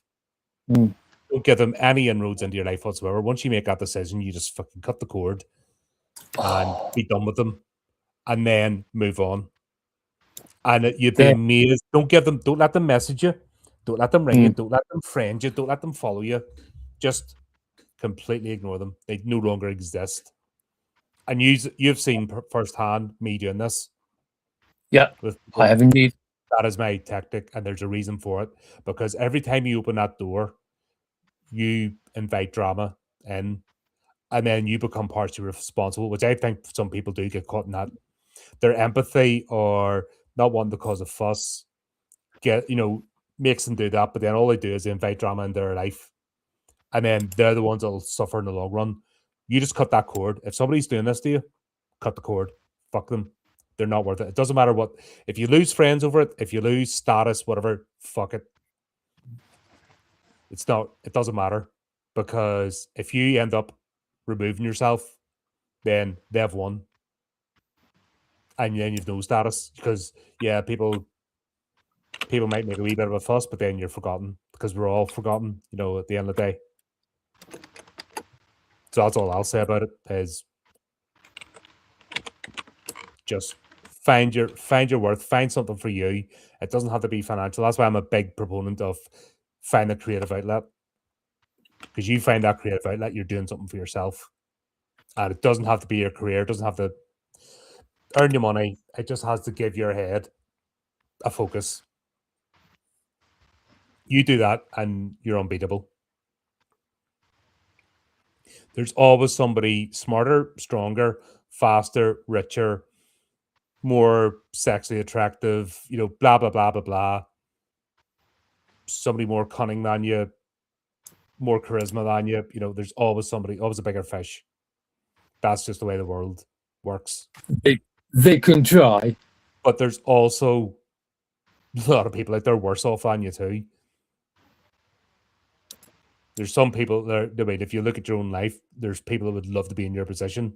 You just have to understand that. And the best thing you do, like I said, is find that bit for you, keep it and cherish it, and don't let anybody take it from you. And if somebody's causing you harm, just fucking get rid of them. You know what I mean? If it means moving jobs, giving up a career, falling out with your family, whatever it needs to happen, do it. Get that inner peace. Because once you find it, once you find that inner peace in your life, you'll be very protective of it. Because once it's yours and nobody can touch it, then it's the most precious thing ever. And everything else is secondary.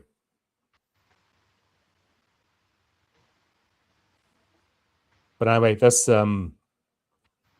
is where Keitaro goes to goes to the like Freshers Week, you know, and Nagayama is like the head of the Freshers Society or something, whatever he called himself. He's totally a nice guy, friends with anybody, comes in, sees that Keitaro is struggling, Yeah.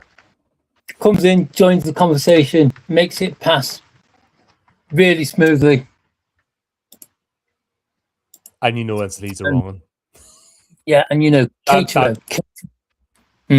That you just know Nagayami's a wrong one. You don't know why yet, but he's a wrong one. He's too nice. He's just too creepy with the way he's everybody's friends. But Keitaro, let's just mention, Keitaro is looking smart. Well, he did go out shopping with Eiko, and she picked his outfit. He's like jacket, slacks, nice sneakers, looking really, really, really good. I think he's going to take me shopping. I'm crap at fashion. I cannot dress myself. I'm like jeans, polo shirt, jumper. That's me, 24/7, 52 weeks of the year. You know, it's like if it gets cold, I'll just put a t-shirt on. You know, but yeah, he's like that. And in order to make him look like a proper student, Eiko gives him this really, really, really nice, like fake pair of glasses to make him look even smarter. Oh my god, this is where. So like, considering all that we've just been saying about this episode, the humor in it is amazing. Do you think it's the extreme balance? You know, it's it is because it's like you've got to be honest. It doesn't. It's like all the fun, all the happiness and the laughs are kind of like in the first half of the episode. Then you get the commercial break in the middle, and then afterwards it's just like black as pitch. Mm-hmm. And you learn, like even at the end, like Yayoi comes out with like an absolute stinker of darkness. Mm-hmm. Which is when you need Sailor Moon in Spanish. Or any other language. Slayers, maybe. Responsible Captain Tyler's quite good. After that, you have to switch to another channel and watch something that's fun. Yeah.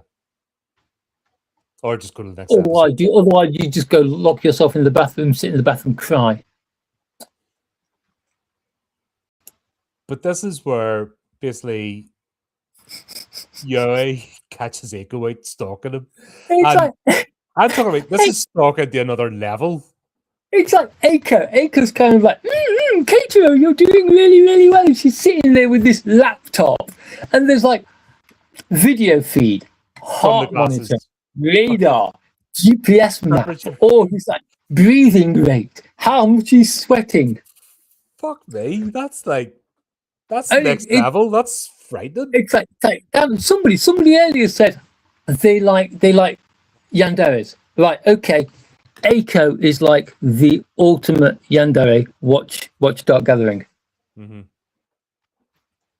A yandere, by the way, is right. Dere. Dere basically means love. Mm-hmm. Yeah. A yandere is a girl who loves you. She loves you, but she might be too shy to. So, you know, just in case another girl or another person walks up to you, if another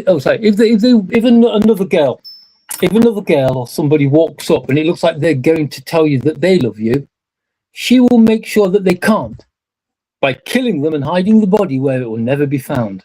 Mm-hmm. Yandere. There is, if you look for it, a computer game out there called Yandere Simulator, which is great fun. It's still in beta. It's not been released yet, but you can download the demo of it, which is pretty much the full game. It's great. I recommend it. I've played it.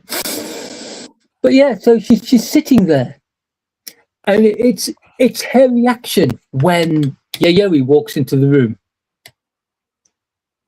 It's like she's been caught doing something that just like gnarly. Yeah, which she has been, but that's she has like she's stalking the boy she loves. To the nth degree, like this is beyond stalking. This is It's like, let's be honest. If he dies for whatever reason, she's probably going to have him stuffed and turned into like a body pillow. Yeah, he's going to grab his spirit, and that's the only thing Eiko's going to ask. Well, that's just it. I mean, if he dies, she's going to get Yayoi to grab his spirit and put it into a body pillow, shaped like him, so she can cuddle it and snuggle it. Yeah, you know what I mean. There's no base for. I've got to be quite honest. Not the worst ending I've come across. But they go into like a mini segue, and it's like they're talking to the audience. Welcome to Stalking Keitaro. Right. There's another anime. It's a comedy romance kind of thing, called Edo and Kobayashi Live. Yeah. The voice actress who does the voice of Eiko in this does the voice of Kobayashi in that. She didn't go for an interview. She wasn't invited to a rehearsal to read for that. She was given it straight away on the strength of this scene. Because she's a member of this commentator club in this school, and they're commentating on like the characters in this video game, and like they find out that through their commentary they can affect this video game, and it's like with real people, and it's really, really sweet and amazing. I absolutely love Edo and Kobayashi Live. But yeah, because of this, it's like welcome to Spying on Keitaro. I'm your commentator Eiko, and here with like tactical advice. Yayoi. They turn it into a baseball game, pretty much, and it's absolutely brilliant. But there's a scene before this where kind of like they're talking, and while Eiko is trying to explain what she's doing to Yayoi, and there's nothing wrong that she's doing. She's not doing anything wrong. Yayoi is just kind of like standing in the opposite corner of the room for her with this laptop open, going like, judging her, right until Eiko notices, and she's like, oh, what's the line? Oh. It's like she's like breathing meters, blood pressure, heart rate, like video, all this GPS information, and she's like, do you like him? And he's like, well, yeah, I love him, and she's like, that's really, really cute, but ew. Yeah, but it's really, you love him so much, but stalker. It's comedy gold. I love it so much. If anybody says Dark Gathering isn't very good, I will meet them at dawn and fight them. No, this is but I think you have to get the sense of humor. Like you have to have a dark sense of humor. Yes. If you don't, then if you're too fluffy and nice, you're not going to appreciate this at all. It's going to rub you up the wrong way. It's going to mess with you. Yeah. But because of Eiko's stalkery tendencies and the fact that, you know what, Yayo's okay with that. I mean, everybody, like, let's face it, everybody needs a hobby. Yayo just goes with the flow. She's just so deadpan. Like, okay, this is what we're doing then. She's the best. She really is the best character in this, isn't she? But yeah, it's like Keitaro's making the classic mistake. He thinks he has to make friends in his class at uni. No, that's what clubs are for. Yeah, that's the whole point of clubs and societies. You don't make friends with people in your class. You go to clubs and societies because that's the people with the same interests. You're only in class. They're your future work colleagues, but it doesn't mean it's your hobbies and interests. I love the way when they're like doing their commentary and they're kind of like, this Nakayama guy seems to be a bit too good to be true. There's like purple smoke coming out the screen of the laptop. Purple smoke is the clue, people. Purple clue. If anything gives off purple smoke, evil spirit. Yep. But this is the bit, basically, where it just goes like the comedy's over now. It just goes completely dark because Keitaro is essentially taken in a car to supposedly go to a party, and he gets drugged, and it turns out he's inadvertently joined a suicide club. Have a drink of this water, it'll make you feel better. Nope, I'm feeling worse. Yeah, he's the latest member of a suicide club. And apparently this suicide club has existed at this college for years and years and years, even though all the members commit suicide. But you can tell when it's active because there's always one guy running a club. It's a different club every time. But this guy's name is Nagayama. Yep. Yeah, that name sounds a bit familiar. Oh wait, he's the guy in the car. My internet died. No, you're still there. This is where it's like proper, like dark, because the other 3 students are being co-opted by spirits. Keitaro isn't. He's being made to do this against his will, which just makes it even more twisted. He's been murdered, essentially. The other ones have been, obviously feeling what they feel, so the spirits have latched on. But this is where they come to the rescue.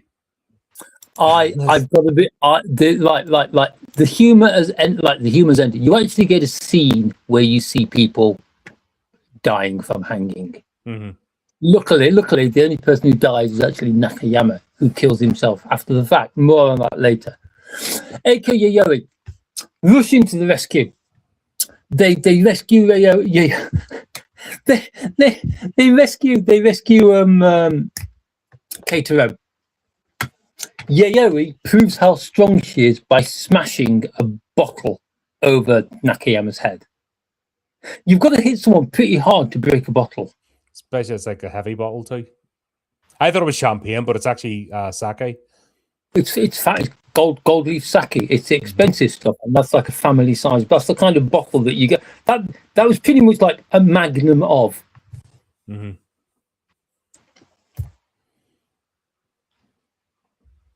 Wham! Knocks him unconscious.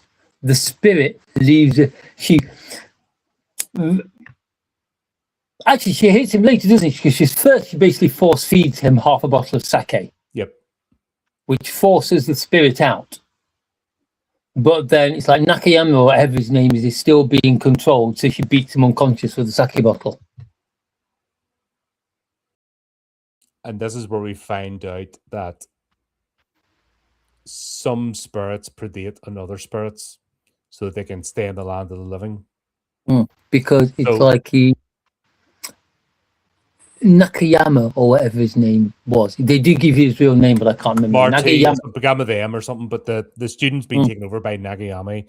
Nagayama is the spirit, not the human. Right. He sees that he's failed to take the lives of these other people. So basically, he forces... I'm still going to call him Nagayama. He forces the body he is like possessed to kill itself. Because Keitaro turns round as they're walking out, and he's kind of like, I've never felt that before. It's like I felt a spirit appear, and then almost instantly it disappeared. Which is when Yayoi teaches him like the facts of the birds and the bees of the demon world. Which is like as time passes, spirits lose energy and fade until they eventually pass on into like the other realm. But a way a spirit can stop that is there are spirits that feed on other spirits and devour them for their energy. And then they get the remain, because apparently it's like a battery. A spirit has a life cycle. It can only last so long. The spirit that has taken Yayo's mother over is basically using her as a battery pack. So the clock is ticking. Yeah, which is why this needs the. That's what I'm saying. This can't be episodal where it just keeps dragging on. No, like not the prisoner, the fugitive. Yeah, That series went on and on and on and on. Till he found and he never found the one arm around because obviously it was episodal, so that they just finished it. Oh, the story in this will move forward. Yeah, but that's what I'm saying. But because of the nature of it, it has to, or else it ruins everything. Yeah. Then Keitaro asks a question. How did you know where I was, and how did you know where you were in trouble? While I was in trouble. The woman's intuition. You're like, okay. What? Goes Eiko. Women's intuition. Says Yayoi. Yeah. Basically, he's safe until he displeases him, then he's screwed. Yeah. That's it. He swallows it. He swallows it totally, and Eiko's like, "Whoa, thank God he's so thick." Yeah. He's book smart. You know what I mean? That's what it is. He's book smart. Yeah. This is what hiding in your bedroom for 2 years does to you. Mm-hmm. But you've got to be honest, though. Come on, as it says right down that bottom line. He's lucky to have them. Is he though? What's going to happen when Eiko says, "I'm going to marry this man," and Yayoi turns around and says, "No, he's mine"? That's going to be like the battle of the ages. That is. That's where if this goes on for like 10 years, it gets that. Yeah. What is it? Everyone's you know what I mean? Obviously, it's basically once you're over 25, nobody gives a shit about age difference and stuff. Because that's essentially when you're grown adult. But at the moment, it's weird because she's so young in this, and there's already been hints like there's a dark fucking, like I said, there's a thing. I know it's a joke, and it's probably a joke about anime and stuff and that, but it's like, whoa, she's well advanced beyond her years. You've got to be honest. They do it a lot in like there is an anime called Gate, yeah, in which there are two characters.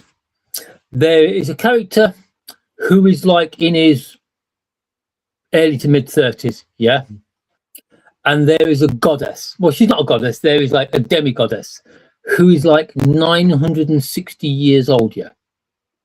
And they're kind of in a relationship which would be perfectly fine if the goddess, who is 690 years old, didn't look about 12.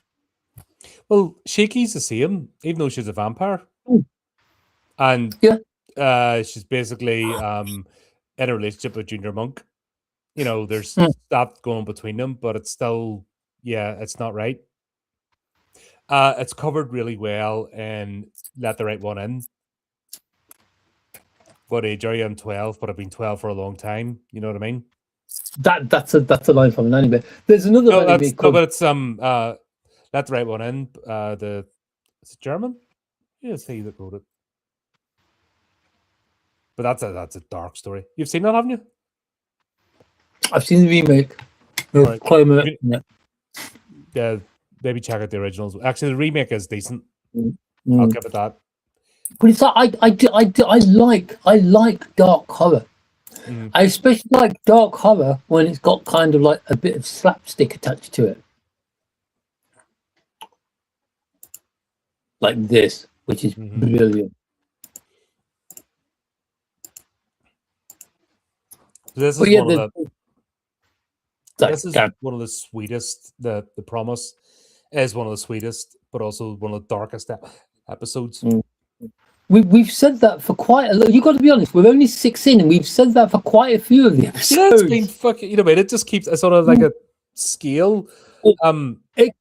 It's kind of like a downward spiral into horror, but with cotton candy, fireworks, and kind of like roundabout music. It's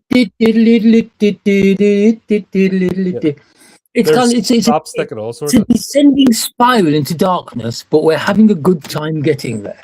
Yeah, it just in what looks like really what looks like a bubblegum pink smart car. Have you noticed? This is one for the fans. This is Right. Did you see the number plate on Eiko's car? I did not. It's 4242, yeah? Which in Japanese translators, shini, yeah? The Japanese word for die, as in die of death, get murdered, is shine. So it basically says die on the back of her car. All right, cool. There you go. Sorry about that. Yeah, this is, like I said, I just love they've done this is dark, like a proper dark comedy, and like they've just blended it so well. But yeah, this is where they're going to go camping. They decompress from everything because obviously with everything happening, they decide they need to go and decompress. And this is the bit where Eiko makes a joke that, oh, he's not going to do anything with us because he's still a virgin. Almost goading him to do it. He's too much of a virgin. It's like, wow. Like, have a, almost like, and teasing him. If the fact that she's talking to Yayoi as if she's like in the same age, that's the thing. She is blurring the lines. Like, she's not treating Yayoi like a kid. She's treating her like an equal. Yeah. And they're almost like... Eiko is far too good at having like a public face and a private face. Mm-hmm. But she kind of lets her private face slip a little bit at the beginning when they're taking photos for Instagram or whatever they're going to post them on. Yeah. And that's where she has the knife and stuff, and like she's far too convincing. I love the bit of the conversations. Like Keiko's going to like, but he's like, we're going to post these, and Keito's like, where are you going to post them? These are going to get so many likes. Who's going to like them? He just walks in different circles. The guy is like far too naive and far too innocent. He doesn't realize the monsters that he's sharing like the edge of the river with. Yeah, that's the thing. He's just lucky that they're on his side. Yeah, imagine. Yeah, that's what I'm picking up from all this. It's like if he does anything to displease him, he is dead. In fact, worse than dead, because even when he's dead, it'll not be finished, because after death, he's got more ahead of him. Yeah, after death, that's it. He's never going. Well, I'm going to say after death, he'll never escape, but he's never going to escape anyway. Yeah, he's in a spider. He's trapped in a spider web. Without a doubt, every item of clothing he's wearing, will ever wear, will ever own, has probably got a tracking device sewn into it. Mm-hmm. And obviously, washing machine proof. Still, I suppose. Yeah, I suppose it's like, to look on the bright side, it's nice to be wanted. Mm-hmm. I don't know, but yeah, that's wanted, dead or alive. And yeah, I decided to go fishing, and yeah, don't do too well. That's frog, tin can, something else. I'm not much better. I can't say a word. There was actually fish in the river, sitting next to the hawks. Mm-hmm.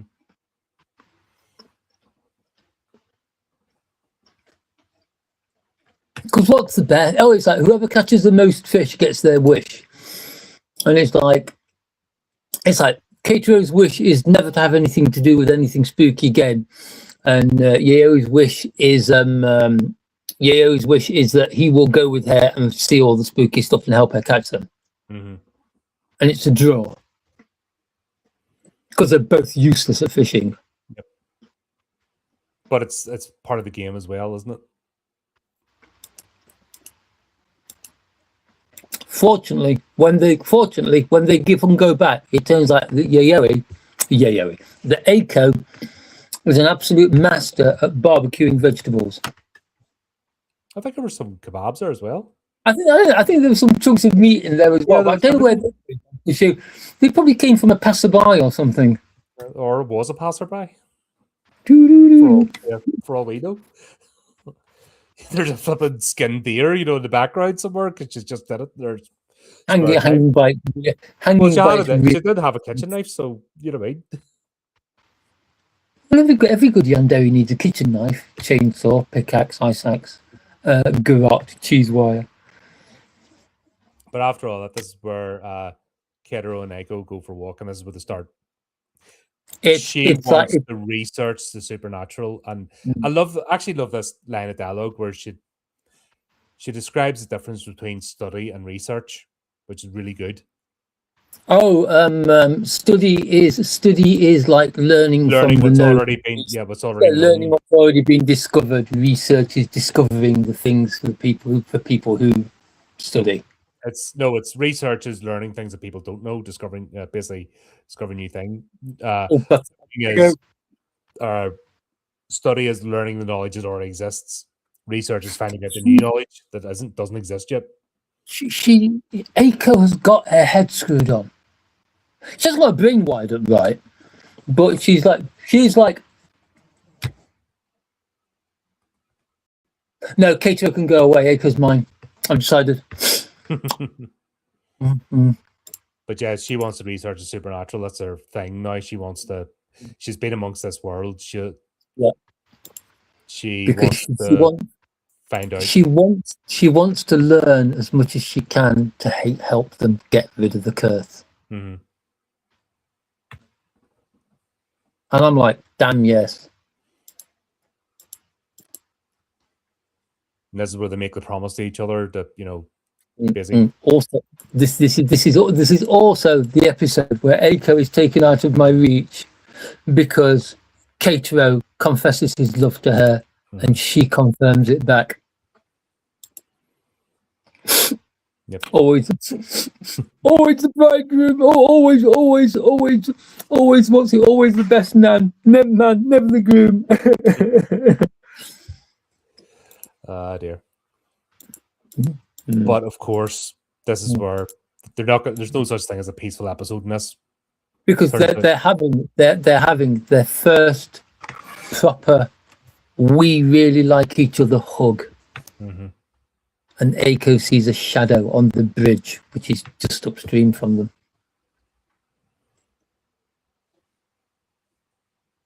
And it's a shadow of a man taking a leap off it. Seems like the recurring theme in this anime. Isn't it? Yeah, but it's... Yeah. Because she's like, do you sense anything from the bridge? Because she thinks, oh my God, just... And then she sees a second one. She said, do you sense anything from that bridge? No, nothing.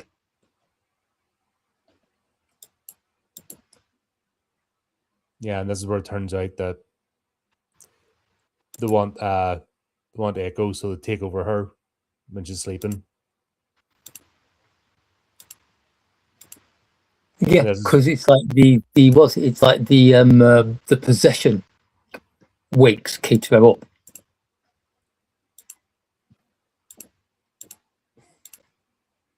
And he goes and looks in the tent, and Yayoi is there fast asleep, and he sees Eiko kind of like walking down the shingle towards the river.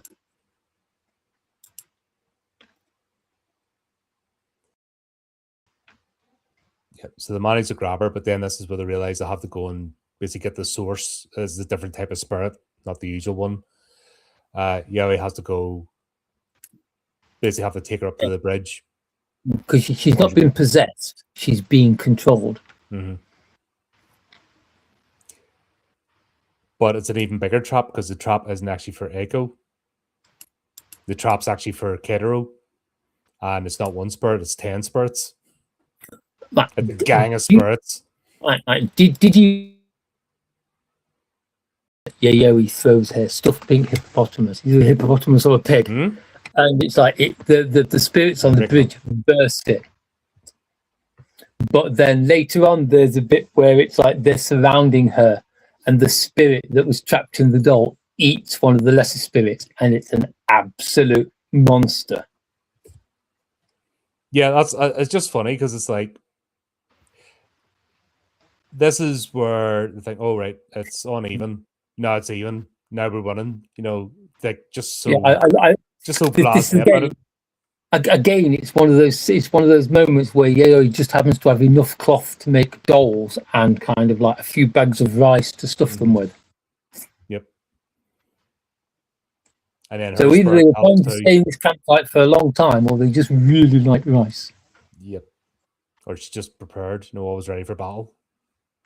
I suppose in the life she lives, she's got to be prepared for battle. It's I'll liken this to Ash versus Evil Dead. If you think about Ash's trailer, we're not the only person who's done that, because it has the same kind of dark humor with comedy in it. Yep, but you think about Ash, he's acting like the bum, the stoner, just flowing about the place. But his trailer, his caravan is battle ready. You know what I mean? That hatch with his shotgun pops out is ready to go. The chainsaw is oiled. A Deadeye turns up. Yeah, he is. The windows are bulletproof. He's actually reinforced everything. It's always been ready. Even from episode 1, like everything's always primed, ready to be used. And it's always like he's been waiting for the moment. And he doesn't operate in normal society. He can't have a normal job and friends. He has to sort of bumble through because he has to be agile, if that makes sense. And also he doesn't want to make friends because he knows that anyone that comes in contact with the Deadites are dead, finished. Yeah. So this is a bit like Yayoi's a bit like Ash in this. She's always ready. Doesn't matter. This is her whole life. This is her whole purpose for being. So of course she's going to have enough stuff. Almost ready for any scenario. But yeah, we also find out as well, no shrine anywhere safe from Yayoi. She's raided them all in the vicinity. Nowhere. It's funny that she's never been charged, or nobody's been she doesn't hide the fact it's her.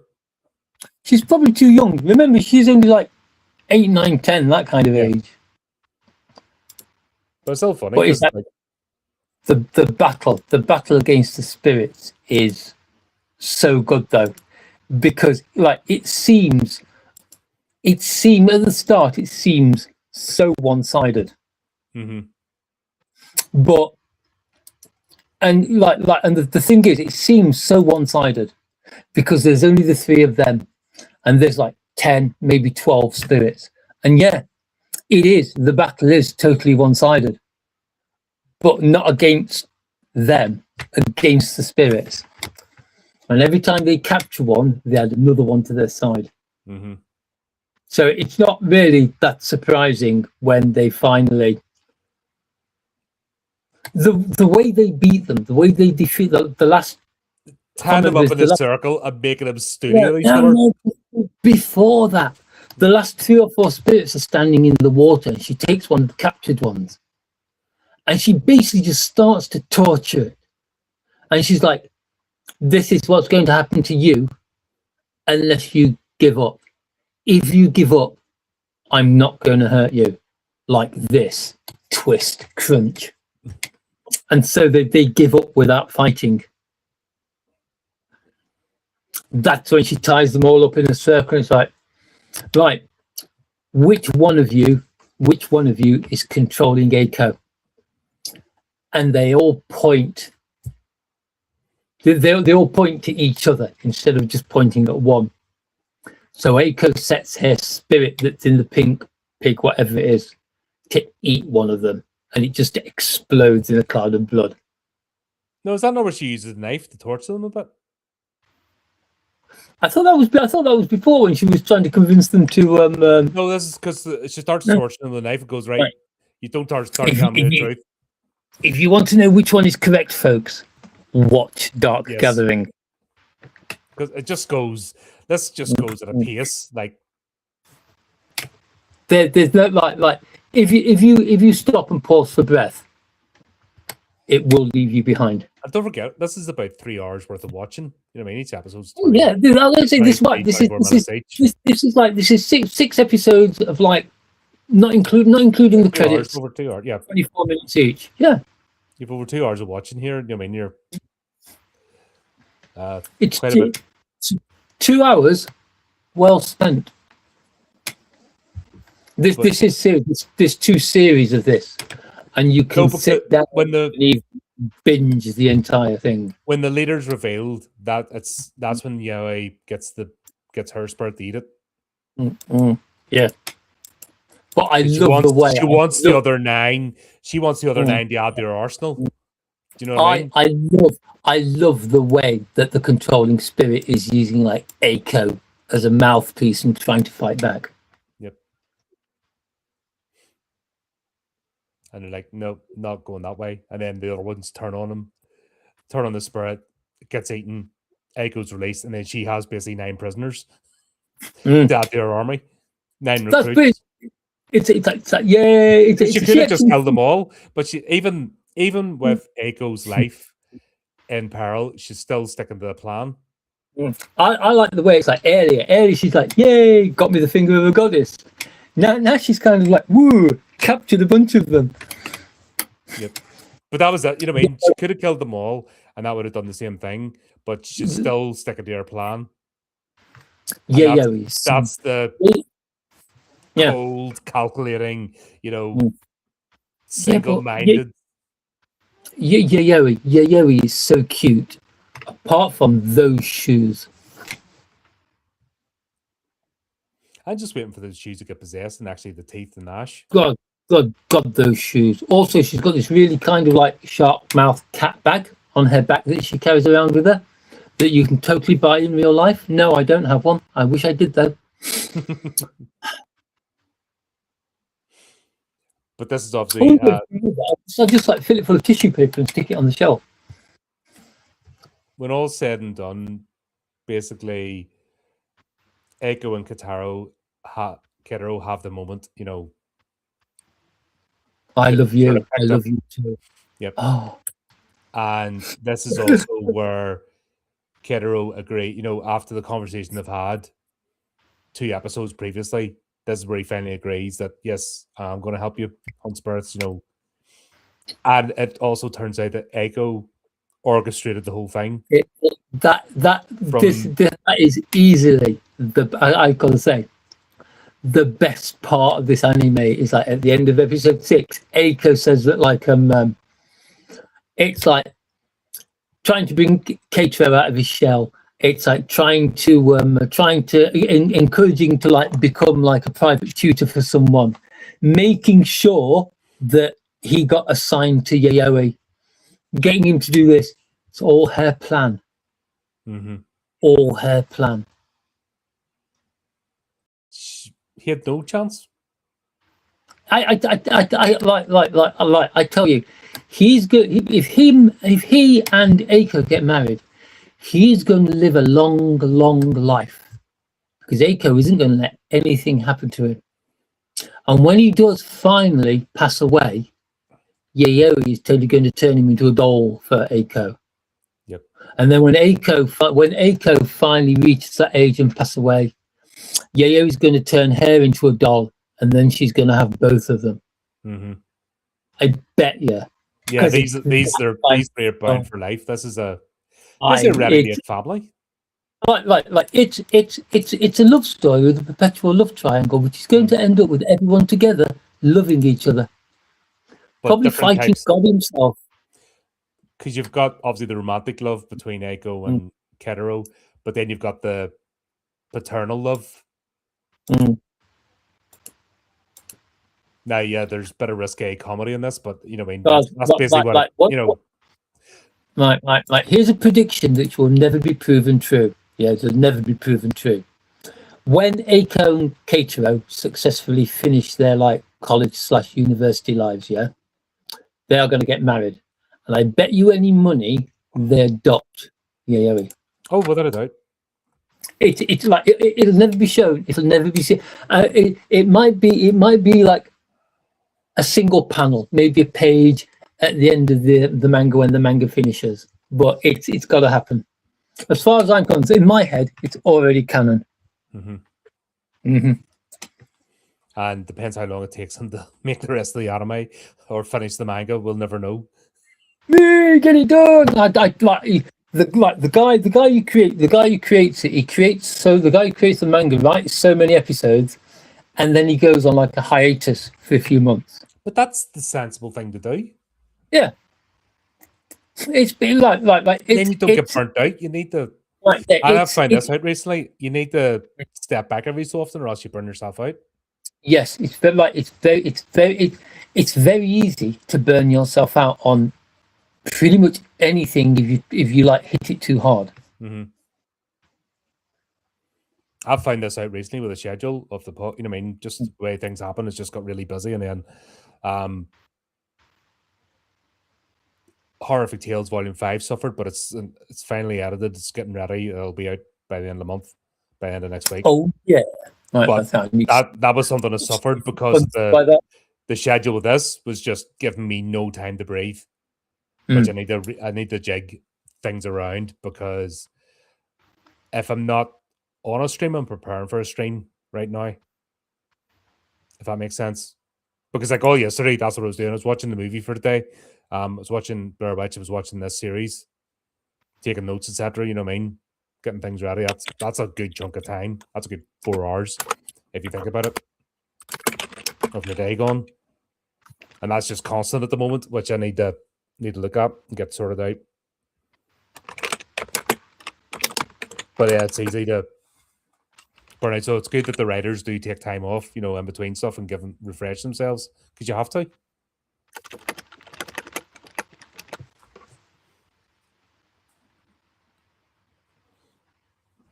But there you go. That's that. Very happy. Really enjoyed this. We should have watched more episodes so we could have kept going. Nah, because it's now we've got up to episode 6. I am sad that we have nothing more to talk about Dark Gathering. Dark Gathering is easily and probably will remain one of my favorite. Is my favorite horror anime. Just because of it's like the guy who creates it, the guy who came up with the idea for this, obviously understands what he's supposed to be doing. Mm-hmm. And he's just doing it so well. The guys who took on the anime changed nothing, absolutely nothing, and respect to them for it. Now we just need season 3, preferably the beginning of next season, which is September. No, October. October, the next season starts.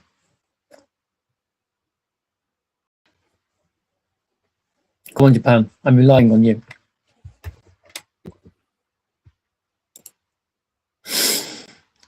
Right. Yeah, just volume 1.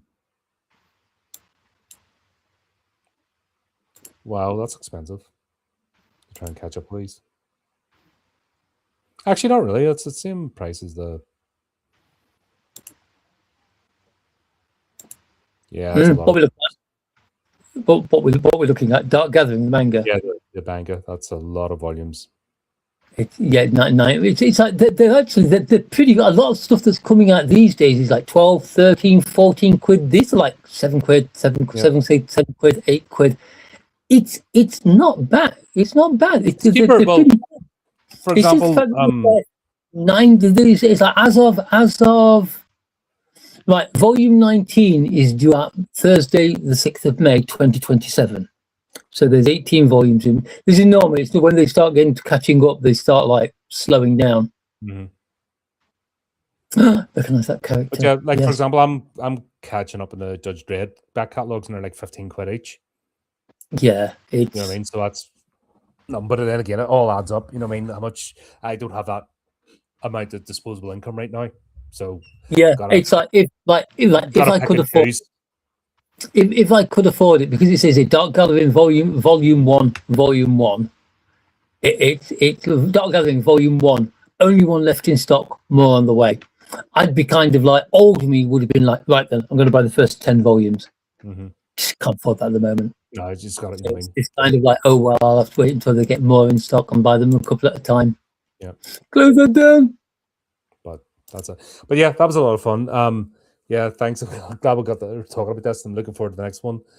We are back again on Wednesday. We're going to have another stab at another Gantz. I think there's a bit of problems back in the back getting it played. So when I think we'll have to test it. I've been asking a few questions, and apparently it's a very hard movie to find. So we might need a backup. We might need a backup. So we'll see if Ganso is available then. If we can't get another Gans, we'll do the next one anyway, because it's we'll find it. You know what I mean? We'll have a backup because we'll have it cancelled last week's or week before last stream because just couldn't. It's hard bloody. Where we thought we had it got taken down. So I was gonna say the copy that we had worked because I checked it. Mm-hmm. But something happened on the night. So unfortunately, the server that hosted it was down on the night. But we'll figure it out anyway. But yeah, we're back on Wednesday, and a week after that, then you and I are with Dale as we start Death Note, the live action TV show. I'm looking forward to that. I'm looking forward to being in the cast. We have a podcast with Dale. Yeah, and it's gonna be fun because Dale's gonna have a completely different take on it than we do. Honestly, we're old and crusty, and we've watched the anime and the live action films. So it's like we're Death Noted to Death Note. it's like Death Note. Like I said, the name Death Note is already in my Death Note. Yeah, so it's going to be cool having somebody coming in fresh, no idea of the lore, and then seeing how the story stands up on its own compared to us, who'll be comparing it to everything we've watched up to this point. So it'll be a good chat and a good dynamic. So we've plenty, you know what I mean? We will teach Dell about the Death Note. Yep. But that's the whole point. Does the series stand on its own without needing to know about it? That's how you I hope it goes into the same kind of background detail as the anime does, but without maybe the long pauses and the kind of like multi-episodic. I have one concern because obviously I was looking for stock images to use for the thumbnails. Yes. And the handcuffs are there. What have they done to me, sir? No, it's the handcuffs are there. Ooh. Yeah, they're going to do that. Oh, like as long as the live action movies removed the handcuffs scene, which was just stupid. Yeah. I'm okay with whatever they want to show as long as it doesn't take like 4 or 5 whole episodes to show it. So we'll see anyway. But yeah, we've got plenty ahead of us anyway. So that'll be fun. So obviously, folks, thanks for tuning in. If you are not already, make sure you subscribe to the channel because everything's up. And if you're subscribed, you'll get notifications and all that good stuff. Sign up to our newsletter as well, because every week, put out the newsletter, you know exactly what's coming up. And what we want, what I encourage you to do is watch whatever we're going to be talking about. That's why we put the streams up ahead of time, is to give you a chance to find what we're talking about, have a watch yourselves, and then come into the chat and let us know your thoughts too, and then we can have a conversation about it. But there you go. Just as we say, until next time, keep up to date with the channel, do the technical things, and remember to keep it creepy, keep it horrific.